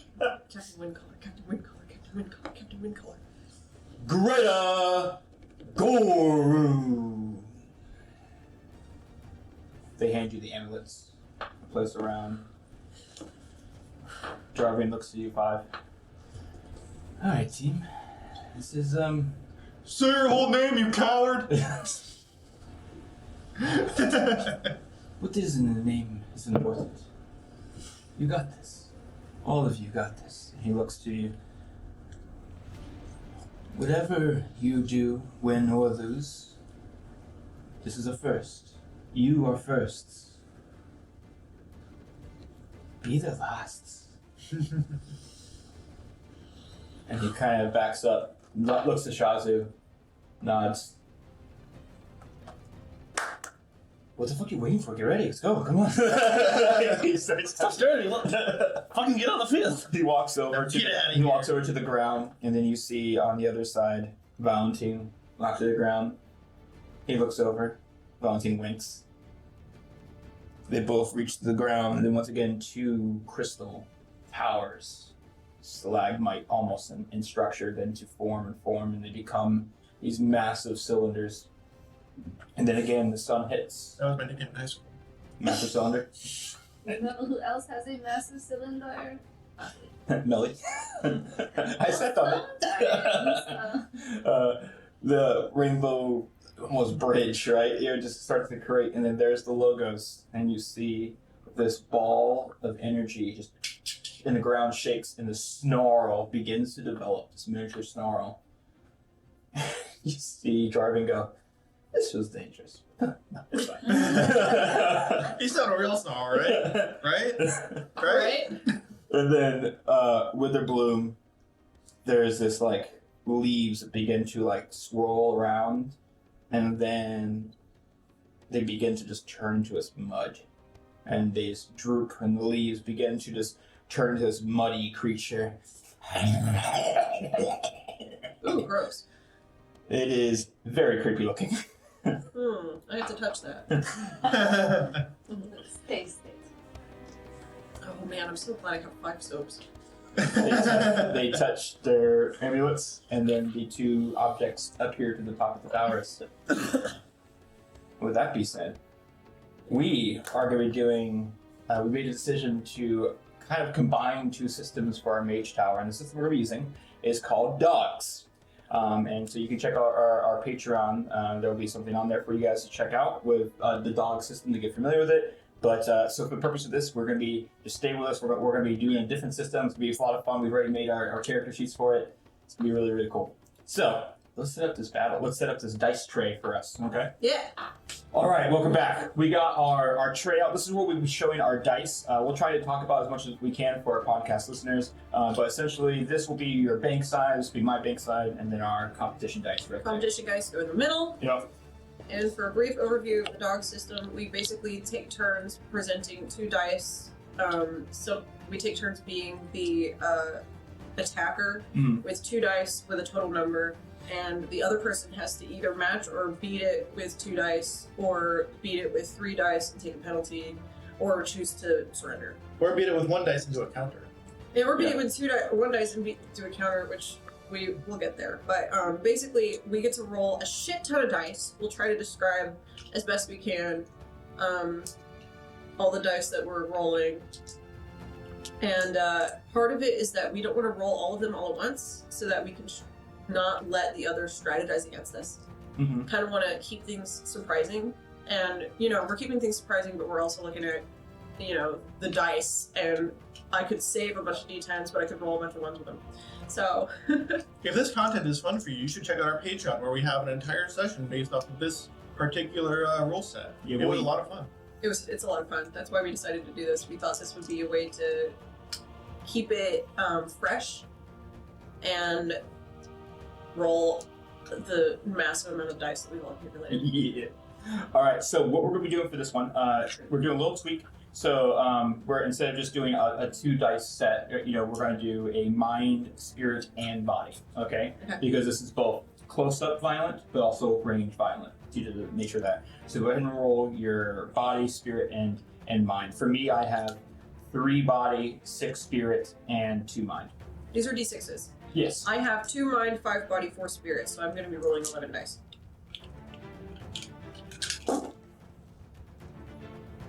It's a pretty good roll. Yeah, look at that. Oh, yeah.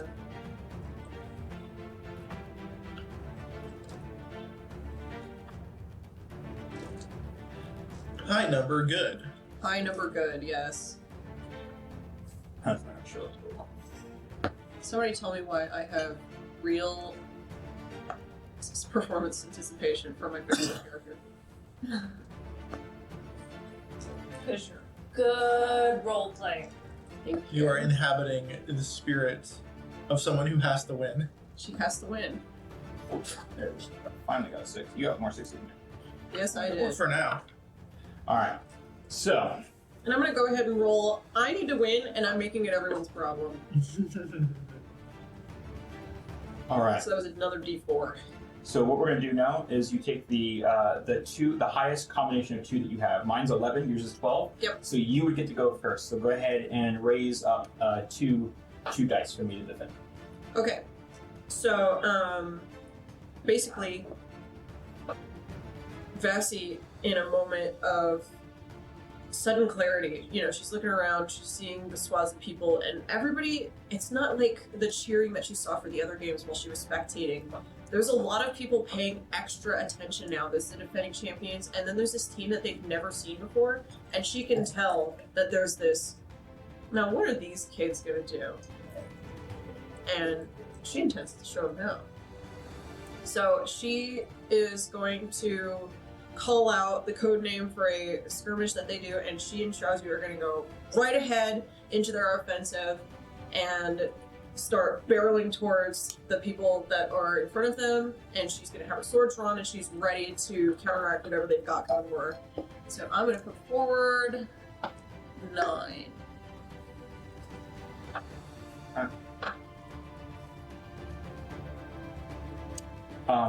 As you come forward, Clockwork is going to just come up both swords and just immediately engage you right away in a melee battle. So Clockwork is coming up to meet the challenge. So that will go ahead, and that's what we call, I'll put a 5 and a 4, so that's going to be a block, is what we say.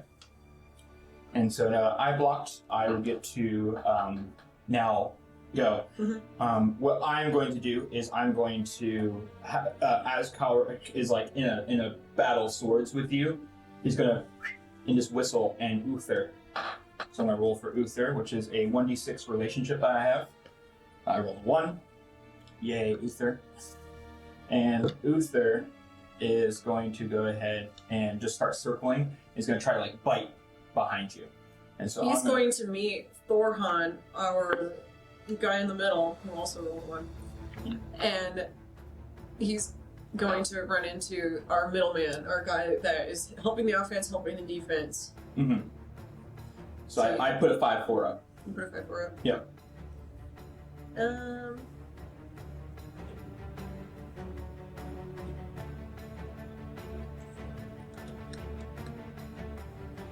Well, I have the bear totem, which gives me resistance to everything. Roll another 3. I'll put up 6-3. Okay. So as the Uther goes to bite, just like your bear totem just takes like almost like defense. You know, like it makes a shell on your body as your body hardens. Before he gets checked by Thorhan. Very cool. All right, go ahead. I'm gonna put these back over here. I'm gonna keep my fallout on this side, and you can put your fallout here. Okay. Okay. Fallout for any of our listeners or anything is when you have to use 3 or more dice. You have to keep those aside because there is consequences into what you do. Yep. So you get to raise now. Okay. Shaz gonna go ahead and sneak past as much as he can. Okay. And Vassie's going to smile at Kalrak with a manic grin as steam starts to pour out of her mouth. She's going into a rage. Okay. Hold stance. Very cool. You can probably roll for Shazu as well if you haven't already. You know what? I'll go ahead and do that. Yeah. Probably not. You used him a couple times already now. So. That's another d6. And it's a 2. Stop. Stop it, pencil. I'll use It's the a 2. little, it's a little off kilter. I know. Don't worry about it. I'll use 5. So what was really great about that is that they used a 7, which I can't counter with 1 dice, right? So this is Shazu getting involved now. Okay. Oh, smart. Nate's weighing down the Those divider. dice are so cool, by the way. The one with blood on them. Thanks, Dice Legion. All right. What I'm gonna try to do Not real blood. is, as that happens, Hashtag not real blood. I'm going to have Uther just push out. They're in purple amethyst form, so they're just going to do a force blast, trying to push Shazu away. So this is dragon breath power that I have, Okay. which is 2d8.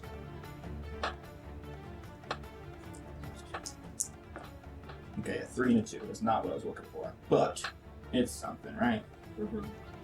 They are numbers. If you had rolled an 8, it'd have been bad. Guys, if you like playing games with lots of math rocks, dog's the way to go. Lots of math. If you like watching us do math, our Patreon is the way to go because you can watch us do lots and lots of math for So that's a 7 you put up, right? Yeah. So I'm gonna go ahead, as that dragon breath just spits out at you, it's essentially just pushing, like, as Shazu's in the air, he just kind of gets blown to the side, right? And so Yeah. they just barely gets Calrix to safety by Uther doing that. So it's blocked, which means I get to raise now. At this point, it's mainly just been Calric and Uther. At this point, good old Mana, this turtle, is going to all of a sudden take his, what looks like a bow staff, and he's just going to point it, and all of a sudden you see magic missiles just start flying out of his of this. So they're going to, oh sorry, Eldritch Blast, not magic missile, it's a Okay. Phylock. So that is 1d10 relationship. It's my highest relationship. Right. D10. Come on, baby. Fuck me. All right, Mana. What are you doing, man? Oh boy. All right, Mana. 6 and a 1, so 7. So he's just shooting out this Eldritch Blast at you. He's aiming for you, actually. At me? Yeah. Well,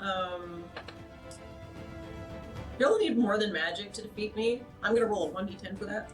Also 1d8 for Mage Slayer. And 1d8 for Mage Slayer because I'm gonna come for Mana's fucking life. And that's a 10 Oh! That's dangerous. and a 5. So you put a 7 out? Yeah, so you can block it. Or you can counter it. I can, but I don't need to yet. Okay. I'll put out 7. Okay, so you put out 7. How do you get past the Eldritch Blast? The Eldritch Blasts are coming for her, and Mana watches, seemingly in slow motion, as kind of like that scene from Justice League where Flash is coming up behind Superman and he's going to. He just watches. Just watches, and it's just as he's firing the Eldritch Blast, and he looks up and he sees his vest. He goes, and just like takes the blast with the bear totem, like basically glancing off of her fucking skin in a rush of steam, and she spins her weapon to disengage with Clockwork and just fucking charges. Okay, very, very cool. So that's a 7 to meet a 7. So you have blocked. And so now, or I guess it would be a dodge. But yeah, and so how would you like to race? I am gonna smack that boy upside his head. I'm gonna put pencil marks next to mine so I know if I'm confused.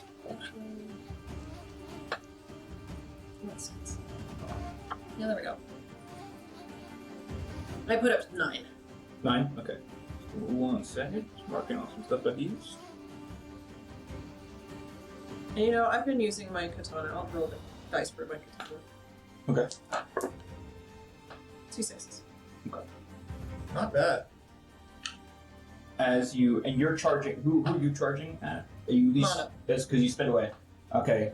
Clockwork's going to whisper, and he's going to Hunter's Mark you. So you can roll 3d10 for Hunter's Mark. 3d10! Yes. You boy. Holy dicks. I spread out my dice very evenly. Yeah. He did not. I didn't. Just so I can have some heavy hitters. That's nasty. A 10. Oh, no.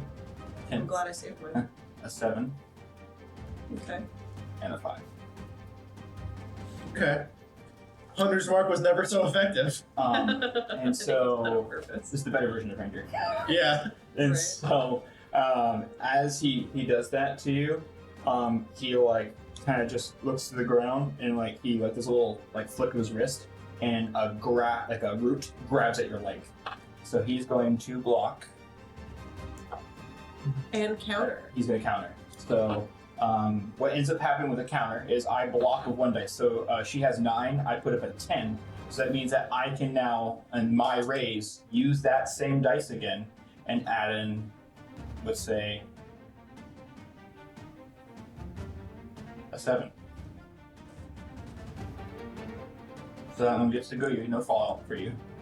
But now, so as he like grabs at your foot with this vine, that's like wrapping around your leg, Uther starts like sprinting towards you, and so you just see Uther. You're stuck in place with this vine on your leg, and Uther is just just wheels just going at you, just charging straight. Nostrils flaring.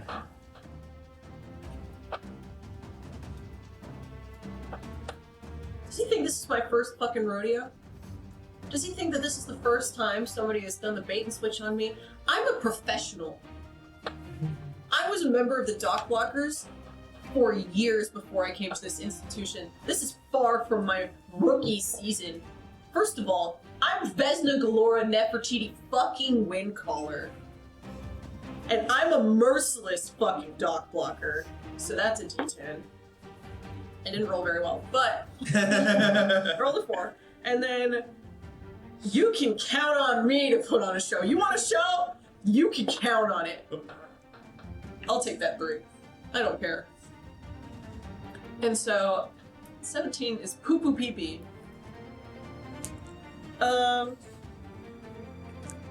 And you know what? I'll put Giant Spell on here too, because I'm gonna rip that root right from underneath me, and I rolled so bad. Oh no. It's fine. That was a big one too. It was like 2d8. Yeah. Yeah, I rolled a 3 and a 2. It's fine. Okay, it's fine. And you know what? I'm gonna take it. I'm not gonna let you take my really big dice. So I'll find a way to make a 17 a different way. Okay. So you're thinking Fallout is what you're thinking? Yeah, Okay. because I don't want to burn my 10. So I'm not gonna. Okay. So I'm gonna 665? do...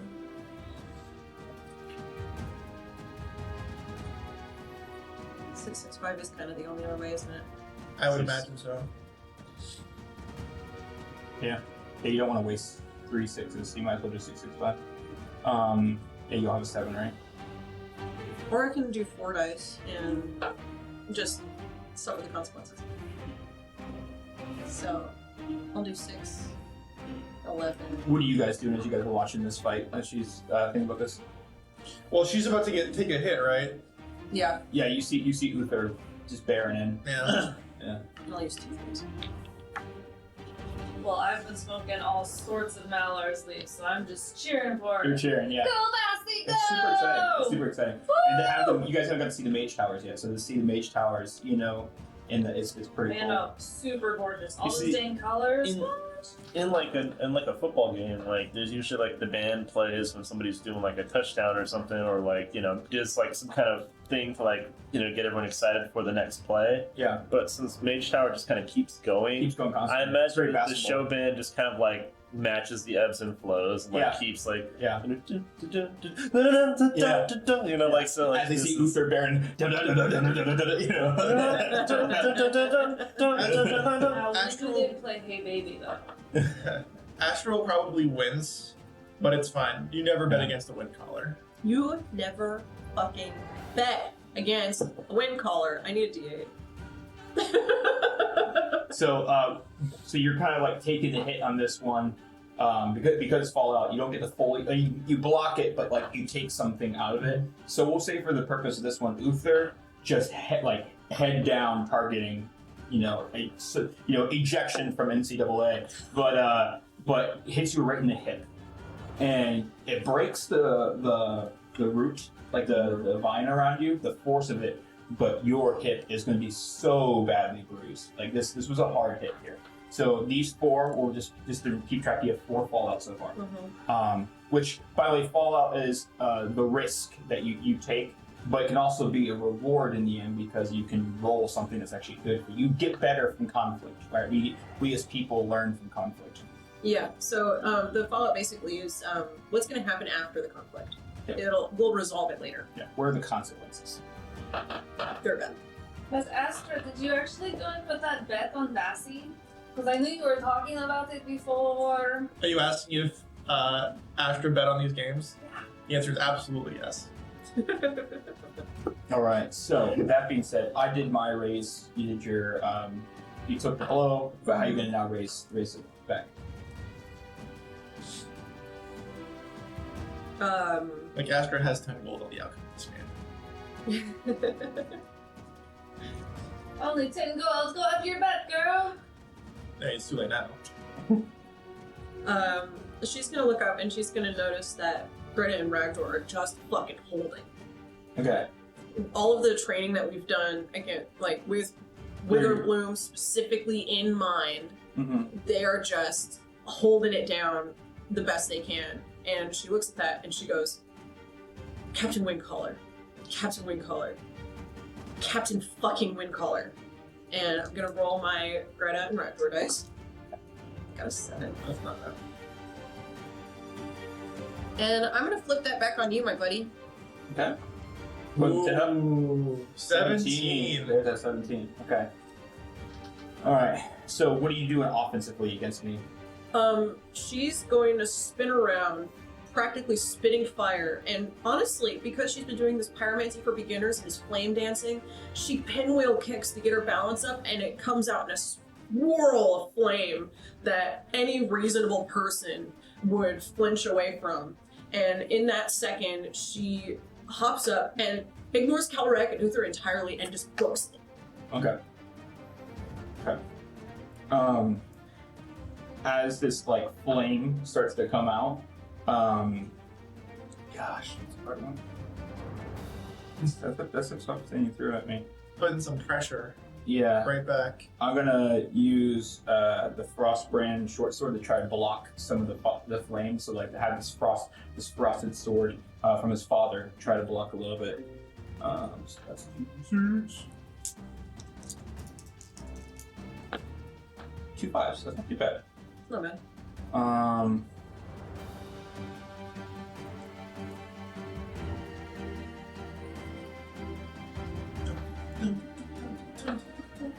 Okay. 17. I feel bad for doing it against you now because I feel bad. How the tables. Yeah. How the turntables. I turn. Okay. So he's going to try to, just try to get a block with that, with his Frostbrands. So that's a 5 and a 5. And then put up another 5. Taking Fallout, obviously. That's 15, and then I'll throw a 2 up. So as of right now, it's just literally like, against the flame. So he's getting burnt up a little bit, right? Mm-hmm. But he's just trying to let the sword take most of the blow, protect the face, as some of his body's just getting, getting hit right now. Scorched. So I got 4 Fallout, remember. Whew, that's a big hit. All right. Good job, Eye for an guys. eye. Yeah. Don't take no shit. As that's going on, I'm going to take out my Moonsicle. With another 2d6 by having 6, not the 6, and not the 6. You run out of dice real quick in this game. Yeah, you Yeah.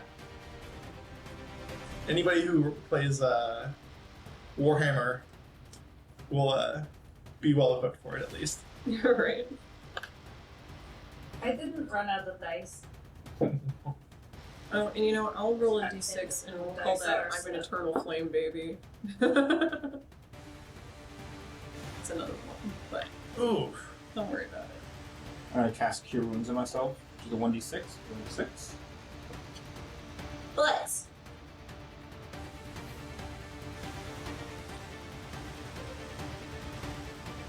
And I'm going to drop a Globe of Darkness. 4.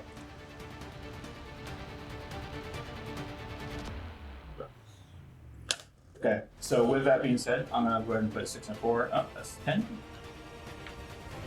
And so what ends up happening, so you watch as he's like, he starts healing his body up with Cure Wounds, and then he goes, drops the Globe of Darkness, and he seems to be disappeared, and then the next thing you know, he's got his long bow.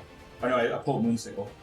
He's slicing at whoever's neck closest to him, which would be probably Shazu, right? Shazu's, because you went away a different way, right? So is it Shazu or Thorhan, would you say? Thorhan probably. Thorhan? I feel like Shazi would have the forethought to be like, well, she's distracting these motherfuckers. I gotta go. Okay, yeah, so he's going to start being engaged with Thorhan now. So he's using the Moonsicle, and he's just slicing over at Thorhan. So that's my move. So put up 6 and 4. I'll match your 6 and a 4.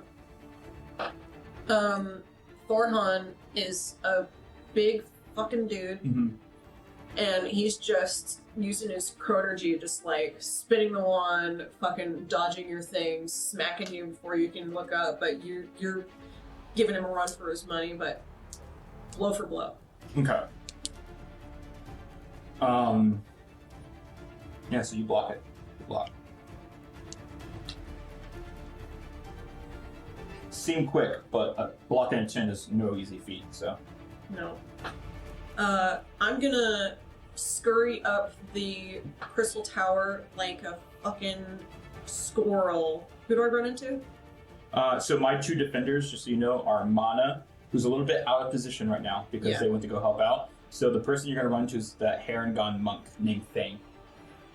And she values winning over being the star. So she's gonna go right for Thane so that Shazu can get the point. And she's gonna take advantage of the moment, which I will roll a d8. Okay. Yeah, just so you know, my offense is Uzmatok and myself. Mana and Thane are defense, and then Serenity is my sweeper, which is your Gohan. Yeah. I'm going to take advantage of the situation. I'm going to activate my tattoo of extra hurdy, and I'm going to remember the training that I've been doing with my sister, the flame dancing, the acrobatics, the absolute fucking annihilation that we did, the pyromancy, and whenever we fight together with my sister, and I'm going to roll a whole lot of dice. Like a whole lot of fucking dice. This is all my d6s. So I'm basically rolling 3d6 and 1. Okay. Aha! I rolled a 6. You mean a 1d8? A 7? Huh? You What did I say? said 1d4. I don't know what I'm doing. Mm-hmm. 3d6, 1d8 is what you rolled. I can do it. I rolled a 6, a 7, and a 2, and a 3. Which I'm very pleased with. That's really good rolls. It's really great. And, you know, I'll just put up a 10. Casual. 4. Okay. So what are you doing? You're going for I'm going for Thane, Thane, right? And and- how do you approach it? Like with Just sword? With rage. sword out, on fire, literally on fire, and just manic smiling, steam billowing out of my face, just Okay. like threatening. If I could have put the ancestral weapon thing where if I'm looking you down and you have disadvantage on me because I'm literally frightening, I would have put it, but I ran out of space. All right. Obviously, I got to roll for Thane because Thane's going to be in this one. So Thane rolled a 5. That's not too bad. No. Thank you, new dice. Nice. It's almost the best roll you could have gotten. Almost. It's getting Almost. close. I would have been able to counter it. If you enjoy our Dice Legion dice, click on the link. Because you can get 10% off with the code Lizards, and the dice are really cool, and you get to support some, small vendors. Super duper awesome. Can you block I would have to throw in more dice if I need to. Yeah. So what I think I'm gonna do is okay. I'm going to pull out my longbow. Okay. 6. Oh my god, 6. Oh yeah, I ran out fast too. You're gonna have to use the. What about over there? Do you have any over there? What do you need? No. What type of dice do you need? I need a I have D6. so many dice. Why do y'all never ask for dice? I asked for a D8 from Sorry. Andrew because it was his idea to use the Never Bet Against the Wind collar, so I thought that would be cute. So that rolled a 1. Oh. So I got too many ones over here. Let's take some fallout. Let's take a consequence Oh here. my god. What? Let me just put on 6. all the fucking ones. 5, 4, 1. 5, So 4, 1. I'm Okay. gonna block it with a 10, but I'm going to be obviously taking a consequence here. So what's going to end up happening is Thane immediately goes into a counter, and like he's trying to like get his hands up to block you, and he catches the blade. But as he does that, you put a knee straight in his chest, and so he takes the blow, right? But he's holding the blade. He stopped the main damage, and as you go to spin around, a longbow arrow just right by your face. Enough you're like, oh, that was close. You know what I mean? So I it don't doesn't think hit. she flinches. I Yeah. think she just goes, "You still want to play?" And like he shoots it, drops the bow, and immediately moonsickles. He's back into fighting with Thoron. So, but he was just like, I need to help out. Mana's slow. So he's like, I need. What? Does Shazu get the point? Like which that was part? that was kind of the point of her. Yeah, I'll say Shazu. Yeah, Shazu gets a point for sure. Maybe the fight's on. Yeah, absolutely. Let's get that fight song. Dun dun dun, fight song.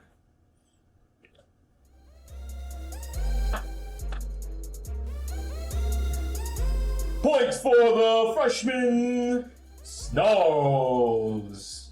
Scored by Shazu, Doxatar, Bainray. Very cool. All right. Yeah! Let's fucking go. Is the crowd shocked? There is huge uproar from your guys' Yeah. section. You're just going out. The band is playing the fight song, you know what I mean? You guys are playing. It's the only fight song they don't all have memorized, so they're all flipping. Yeah. At this point, a small correction from when we did our scrimmage. The match, once there's a score, it does reset. So you guys kind of return, so everybody's back in their positions. People are more hurt than they were, like that. And you guys get about 30 seconds to a minute to real quick, in between resets. Kind of like if you score a goal in soccer, you get a little bit of chance to huddle up, talk real quick, re-strategize, all that kind of stuff. Is everyone still on the field, or has anyone died? No one's down yet. Yeah, no one's down. This seems like these two are actually holding their own pretty well. It's a much less of a bloodbath than the initial game. Yeah. All right. She's gonna be steaming at the mouth, and still in a rage, but she's gonna look at her teammates and she's gonna go, Shazu, first point, baby. Shazu looks to you. Whew. Told you, we're not losing again. Never again. All right. Again? Again. Exact same way. And then, boom, match starts again. You hit that last attack, so that would be me. Yep. So Uzmatok is going to immediately come out on this one. What do you have? I have I told this you one. what I said. And I if have you this enjoyed one. the fight songs, then you should check out Hype Attack. And I'm pretty sure there's a link somewhere down in the description. In your book. Can I borrow another D6 again? We are Nice. living the Hypa here. Thank you, Hypa. I love you. Alright, so this is for Is it Uzmatok like relationship. that? Oh, Yeah. roll a Or 6. is that the changed one? That's the That change. is- That was important. So it's Uzmatok relationship. And I'll say Valentine gave them some coaching in between, so I'm going to pull the relationship dice for Valentine. I'll say I got coaching too. Yeah, absolutely. It's a 2. Okay, I'm gonna go ahead and use it. So between the coaching, so pretty much Valentine is like, all right, Uzmatok, you haven't done much, man. Come on, get it up, let's go. Pass him on to him, and he goes, daggers. And like that, just says daggers real quick, and then you see Uzmatok right off the bat, just throwing daggers like crazy. So Uzmatok is now throwing daggers at you. Okay. I'll match it. 17.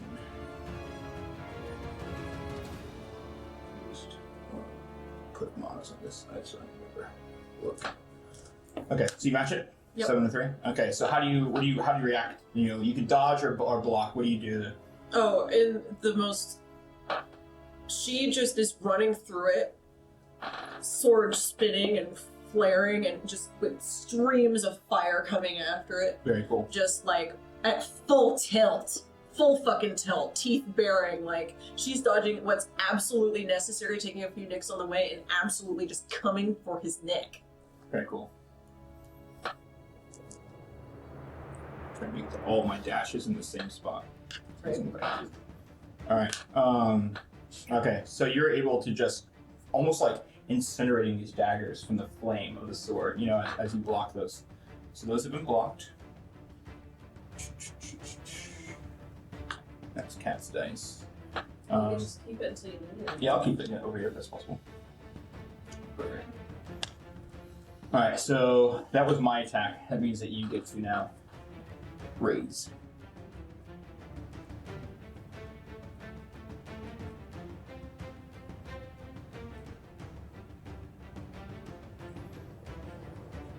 Well, I have a lot of little die. I have a lot of little dice. Unfortunate. It is unfortunate. Play those little dice. I'm gonna have to. I mean, yeah. That's fine. We'll burn some time. Here's 5. Okay. And what do you do? What are you thinking? She... she's trying to make openings again. So she's going to engage Uzmatok just long enough for Thorfinn to come through and skirt by. She's gonna get right back face to face with Calric. Okay. Alright. In that case, Calric is going to light you up a fairy fire. Okay. 6, 3. All because I'm doing that, I'm using Drow magic, which is a trait of mine, which is a D6. I'm of course out of D6s again. I got you so much here. I have a bunch of D6s. I'll just keep them over here for you. Oh my god. This is for all Andrew's D6s, isn't it? Probably. Oh my. Oh, they missed. That's what I wanted. This is why I never run out of dice, guys. Yeah, that's what I think was going to happen. So need to dip into the well here. So he lights you. Oh my god! He lights you up with fairy fire, and then immediately you like look like he's going to like. Why is he like winding up his short sword? Like he's too far away, and then he chucks it, and he's gonna use his thrown arm master, which allows him to throw weapons that are light. Cool. So. Block it, counter it. So essentially, not only do you like he like lights you with very far, which kind of distracts you, and then with that, he's just made you a bullseye, and he's throwing his sword. So I'm gonna put 4, so it's a 10.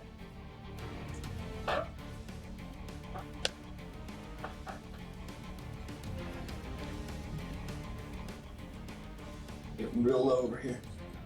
Oh, trust. I'll take it. I got enough. Oh, I got that. We could do 6-2 too. That's what I was thinking. Yeah, I'll do 62. Okay. So in this case, we'll say the short sword, this crossbrand short sword. It probably you're just kind of charging, so you're it like skims your shoulder, you know, and it lands in the ground back there, but it just kind of skims your shoulder. It doesn't fully impact. It could have hit you bad. It just kind of slices across. Nice, decent gash on you. Cool. You will return. And those are your consequence dice. Over there. And I will be taking, they will be getting consequences too as a team. So their dice can go down as well over fights. Consequences, when you have extra dice after a fight, make sure that you grow as you keep playing, and that's super cool, because character growth is really awesome. And even if you don't grow, things get more complicated, right? So maybe you get more D4s, you know? You're like, yay, I got another thing, but it's a D4. Shit. Nothing forms personalities like the crucible of combat. That's pretty good. I'm not gonna lie, it's not looking good for me.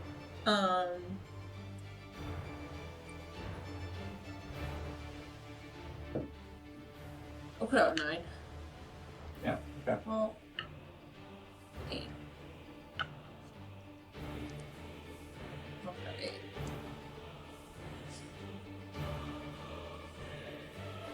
What are you doing? I'm giving Strazu an opening. I'm going to counter it head on. Okay. And I've got the sword, I've got the fire, the steam, and I'm gonna distract him with artful swordplay as long as it takes. Cool. I like it. You distract that artful swordplay. Yeah. By the way, he's gonna want me currently. Artful swordplay. So as you go to do that, I'm gonna bring Serenity into the conversation. Yeah. 3. Serenity is a D6 relationship for me. So Serenity is the what do you call it?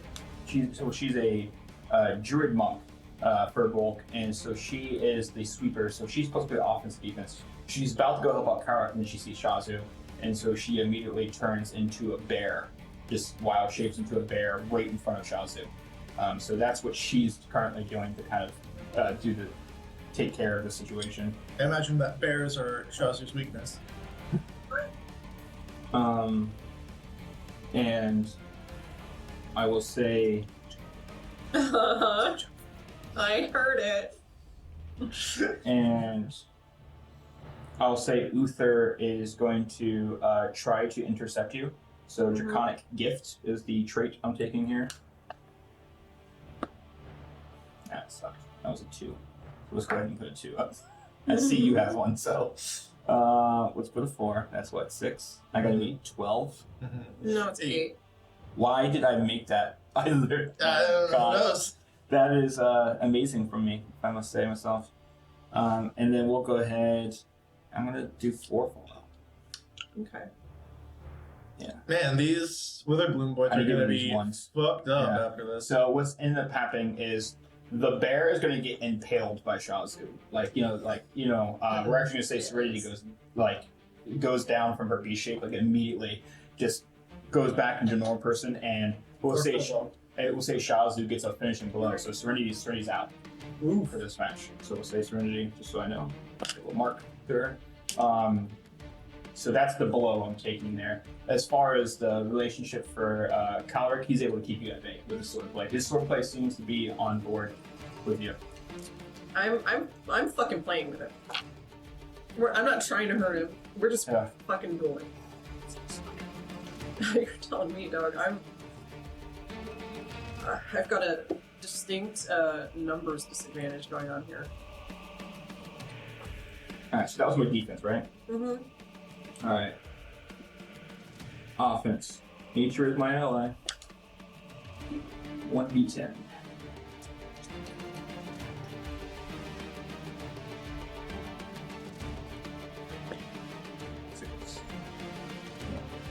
Six up.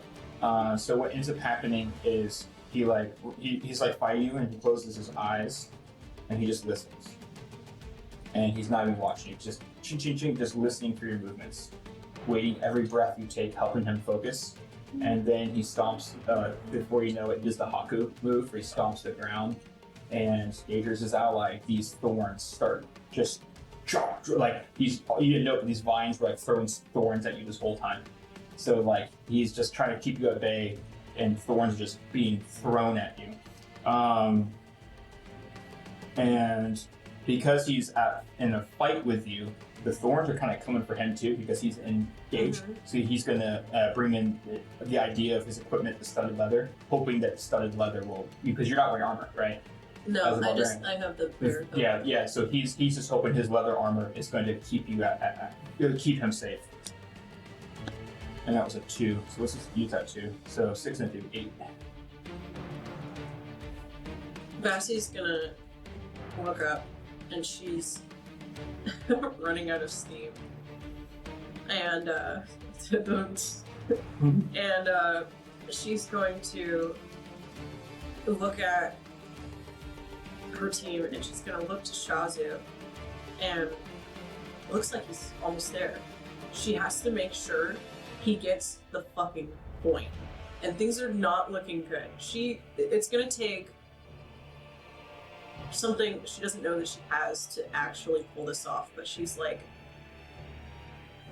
I will punish you for underestimating me, and it's my last die. Did you use Your relationships? Yeah, you did. Yeah, I used all of them. Oh, okay. You used Ragnar? Yeah.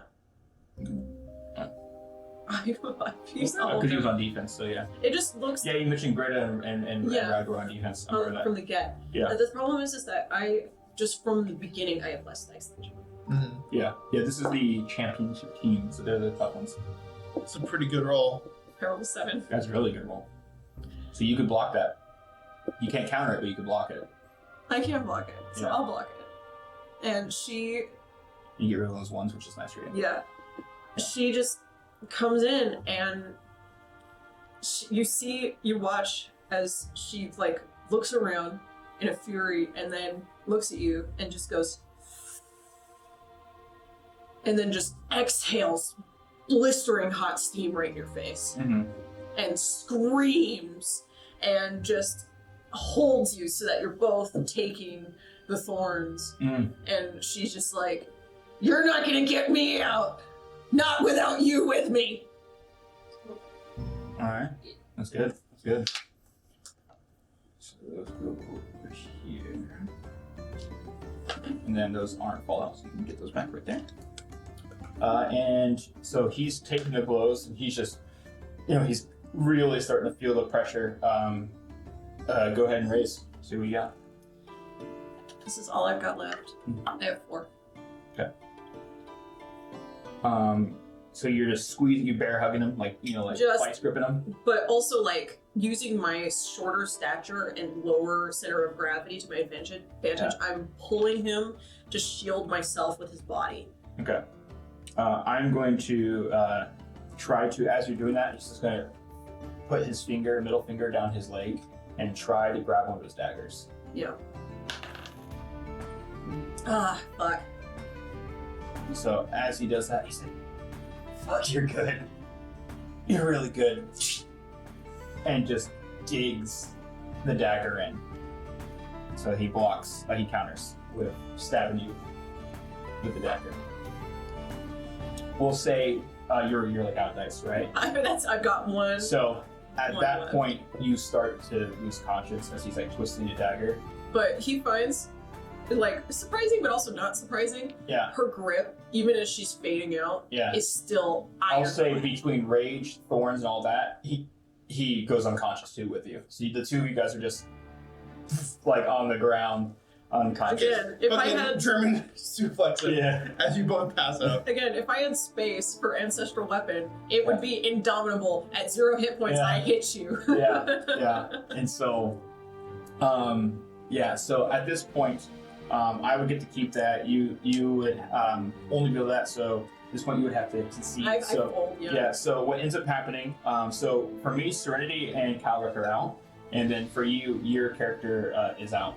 At this point, Thane is able to keep, who's your other offense member? Shazu. Thane is able to like keep him at bay, and as he's doing that, Uzmatok daggers just all of your defense. So Ragdor and Greta just go down, gets the trophies, and then I have Mana, Uzmatok, and Thane. You can play the fight song, it's okay. With the bloom. Playing reluctantly. Alright. It was a valiant effort. So Uzmatok, Mana, and Thane are the ones that are left on my team, and then for you it's Thorhan and Shazu. And so by the time everything's done, we'll say that Shazu gets taken out by Uzmatok and Thane double teaming him, and then essentially Thorhan takes out Uzmatok, but Mana gets him in the back. And so Mana, the one that was super slow, for some reason was able to do some fancy footwork there. He gets Thorhan. So the Wither Bloom ends up winning this match here. That was cool. That was a lot of fun. I was really excited about doing the system for it, and I think it looked really cool. I was winning until I ran out of dice. Yeah. There were a lot of low rolls like that. A lot of that ones will D8 kill you. where like you got a 1, it's Yeah. like, ugh. Yeah. That's kind of the point of you being a first year and then having more dice. Yeah, Second years. Yeah. It's basically boiled down to stamina. Yeah. And so what's cool about this though is now we can do our consequence stuff. And with consequences, things can get I kinda do cool. have fewer consequence dice than you. Yeah, I have a lot. So that's gonna be rough. When you do the consequence dice, is it all the dice you use to block, or is it just the extra ones?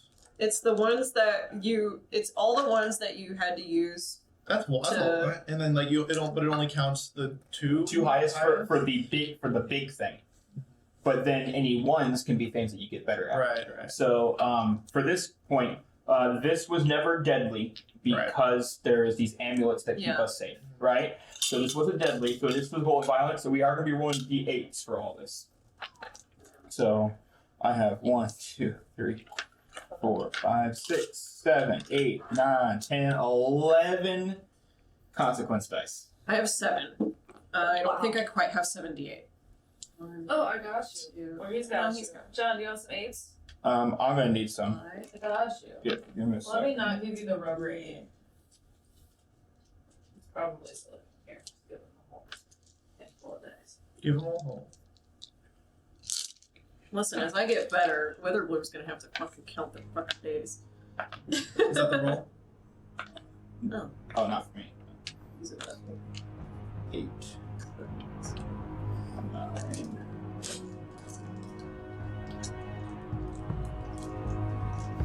I think the only thing I like to see in the future is how the other teammates influence your game.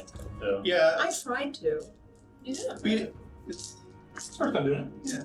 yeah.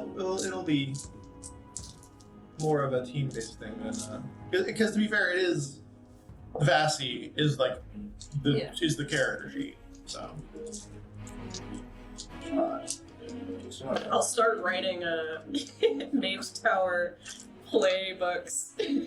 absolutely. You are the captain after all. Oh my god. Captain Winkle, Captain Winkle. She wakes up after the game ends and she's like, I'm a captain!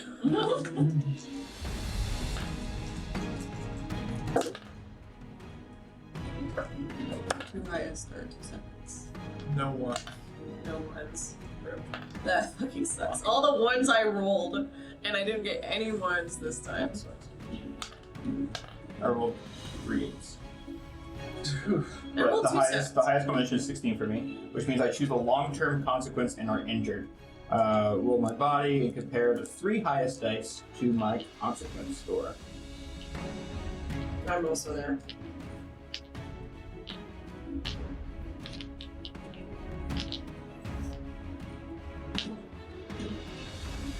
I have to roll 3D or 20? Oh my god. No. 3 highest dice. Okay. I think better. It makes sense that she'd be injured. She only took the brunt of it.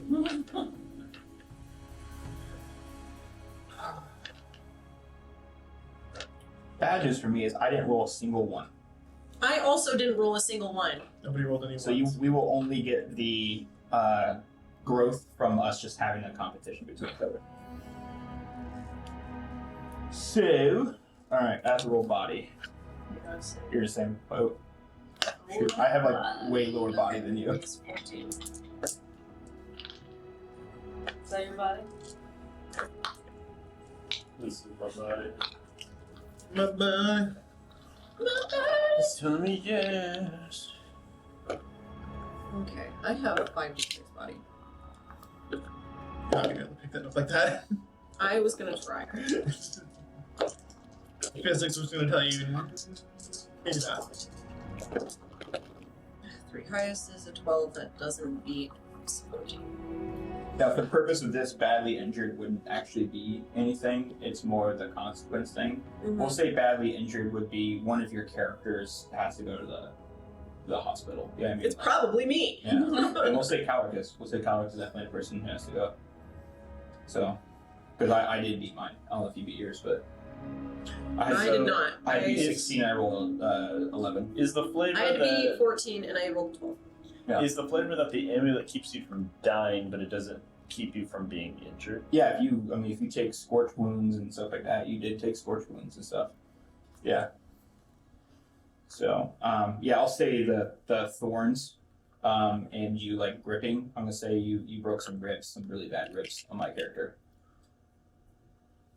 I should hope so. Yeah, and I would assume maybe the dagger got you in a good spot. Oh yeah, I'm bumming out, but I'm the kind of athlete that like in a cast and wrapped up, I'm like walking around and talking to people. Yeah. So Go sign that. Hey, Calric. now the next thing we have to do is that we have to choose a long-term consequence. I don't wanna. So long-term Sorry, consequences so for you will remove 1 die from a non-1d4 stat trait relation per power. So if I have 2d6, I'll go to 1d6 on something. I can lower the die size of any trait, relationship, or power to a 1d4. Or I can lose an item. Those are the 3 choices I can choose between. I will not be losing an item. So for the consequences, what did you end up deciding on for consequences for Vassy? I knocked down. I'll put on a show Mm-hmm. from a d6 to a d4, and then for growth, I added ancestral bully. Like in the middle of battle, I was like, if I had my ancestral weapon traits, Mm-hmm. he would be disadvantaged to attack me because I'm frightening. So I added that as a 1d6 power. For my consequence, I knocked down the drow magic because even though I did the fairy fire and the all the darkness and stuff like that, character still went down. So he's like, is my magic not strong enough in my drow roots? Is it more of my ranger side? And then for my growth, even though he went down, I added a stat, an extra 6 for body, so I'm 46 for body instead of 3, because his body is what failed him, so he wants to make. Oh, you can add to body. You can add to stats. Yeah. He wrestled a 4'9" Yeah. buff as fuck freaking demon. Yeah. Anyway, I need to hit some fucking weights. Yeah. So that was what he decided to take as growth from this conflict. And her growth was, they're gonna be afraid of me now. Which is pretty dang great. So that was our dog system, by the way. I love it. I like it. We'll probably tweak some of the stuff based on when we get some feedback and kind of just kind of looking at it and see what we can do here. That was extremely fun. Extremely stressful. Vassie is putting on a strong face because she knows she accomplished a lot against the championship team, but she's still sour that she lost. She and Shazi we promised we'd never lose again. She's a little nervous about looking him in the eye after this. So, before we end this session, sometime at the end of the 10-day. Before we wrap up the game, can I run over to Farah and just give her a really big hug and say, "Oh my goodness, you did so good! You're amazing! I love listening to you play." Oh, you saw? Yeah. Like, kind of like plays her hair It was so fantastic. So I lost the bet for my sister. Lost 10 gold. I did lose 10 gold. However, I did also say that I was going to bet on the other games, and I'm going to call in my gambler two-a-day thing to get you to tell me, like in the past, who was gonna win. And I bet 20 on each of those games. So a net difference of 30. So I made 30 gold. Yeah. It was the way you started rubbing your nose. I was like, here we go. In the future, I'll say make sure you make your bets ahead of time. Just. I mean, I'm going to do the exact same thing. If Yeah. there's not a situation where Yeah. I have to use those those charges to do something else, I will be using them to bet on things. It's more so now the amount, if that makes sense. Oh, okay, yeah. Absolutely. Yeah. Okay. So the you guys, at some point at the end of the 10-day, you guys are visited by a couple of friends, Thorhan and Quintilius, and they kind of knock on your guys' door. I got it. Shuffle, shuffle, ow, shuffle. Thorhan's all bruised. Hey, What up? that was a rough loss. You know, learned a lot. Where are you guys? This is at the door. Now you guys played great. Facts. Ow! Anybody wants cookies? Ow! Quintilius pokes his head in. Yeah. Don't pretend you're not on 30 painkillers. We live with cotton candy. I know, they're kicking in again. Oh, So- there it is. I'm good. Quintilius is just Root. eating cookies. Oh, be careful with those. Careful with those. No, these are the normal kinds of cookies. Oh, okay, never mind. You're good. I didn't want to mix the other types of cookies with all the kava and the other things that you're taking. You're good. Okay. they say fine. Astra's like, maybe you should still be careful. I know which cookies are which. As I was saying. I did. So. Sorry, I don't know if you heard that. Farah just leaned over to Cotton Candy and whispered, I did swap them. I'm okay with that. So Quintilius is an hour from now gonna get hit by a train way too high. So. Huh. I'll eat one too. Oh, okay. It takes him. I need to know. I do whisper in He's gonna be seeing God in the anyway. Farrah's just like, alright, stinker. Don't go ahead and take. You're on way too many painkillers right now. He's like, so I was talking to Thorhan, and I'm part of the Play Actors Drama Guild, and so we're getting rid of some old equipment, some magic items and stuff. And so I was going to take Thorhan to the road stage and give away some of the stuff, and he said that you guys might come.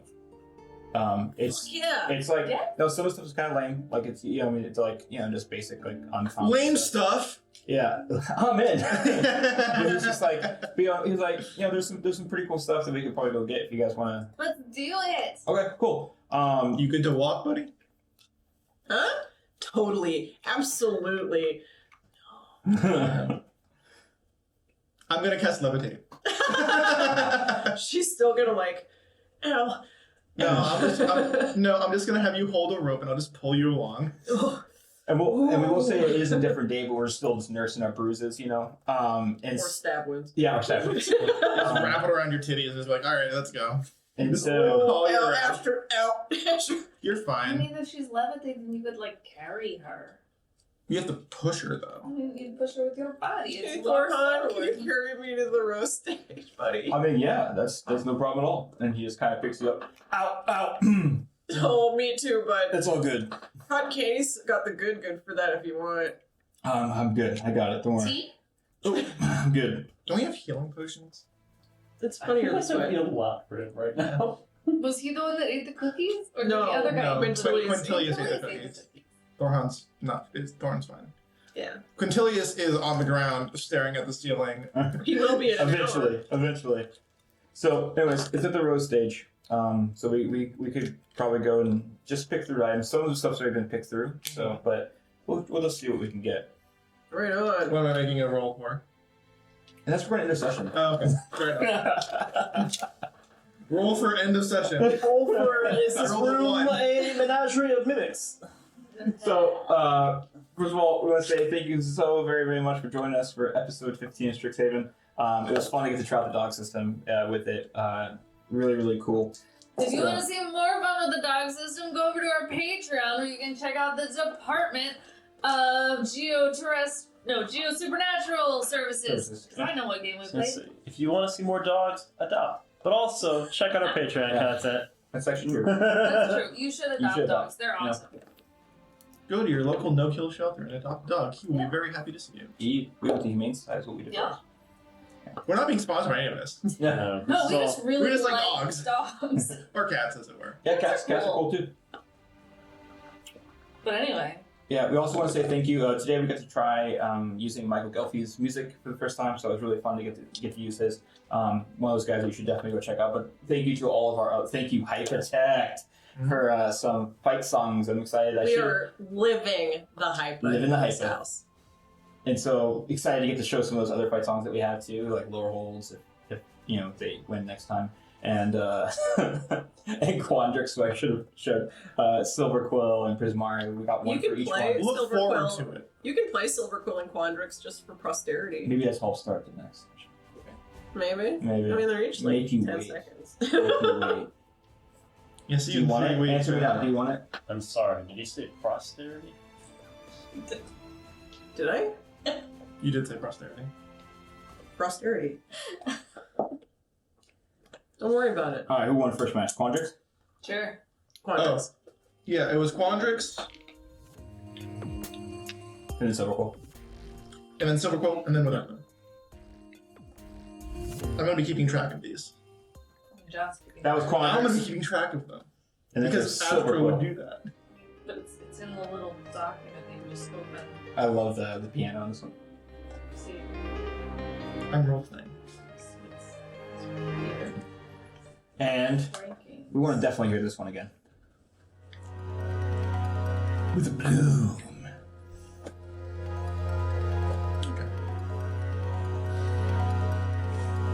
So, Kat, can you tell us about where they can contact us or find Oh us? my god, you should totally find us. Like literally everywhere. That's not true. I've heard of some new social media accounts trying to decide if I want to get on them. But anyway, Twitter, Instagram, Hive, Mastodon, Facebook a little bit. If there's more people, then Facebook will tell me more about you, and then maybe we'll develop the page a little bit more. That would be really cool.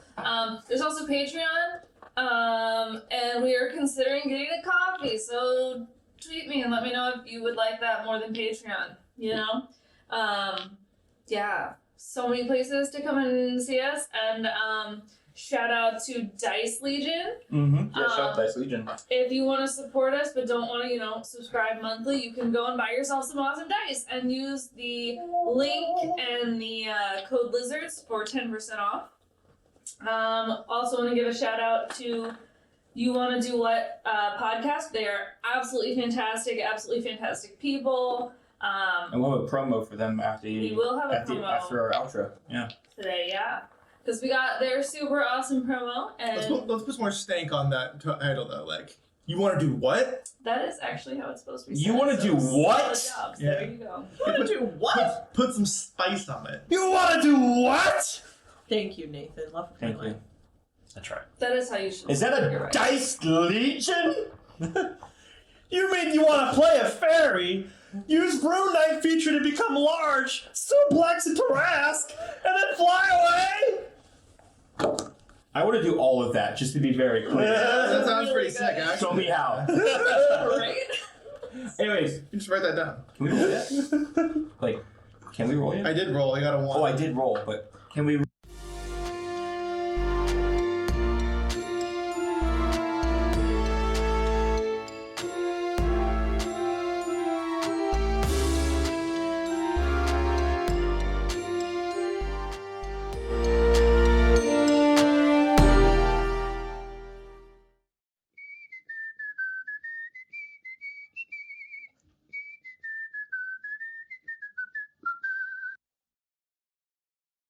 You want to do what?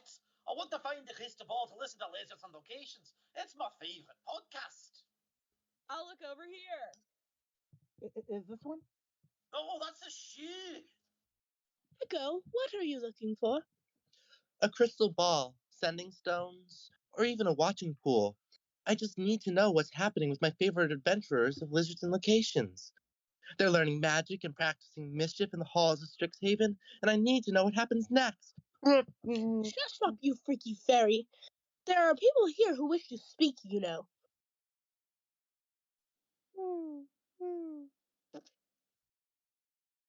Pickle, I found your invisible underwear. Oh, not falling for that again. Remember to leave the cloth on at all times. Why? It'll let in the spirits? No, the sun will hit it funny and burn your fucking house down.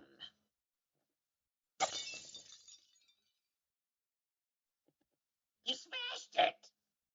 How much? There's poop on it.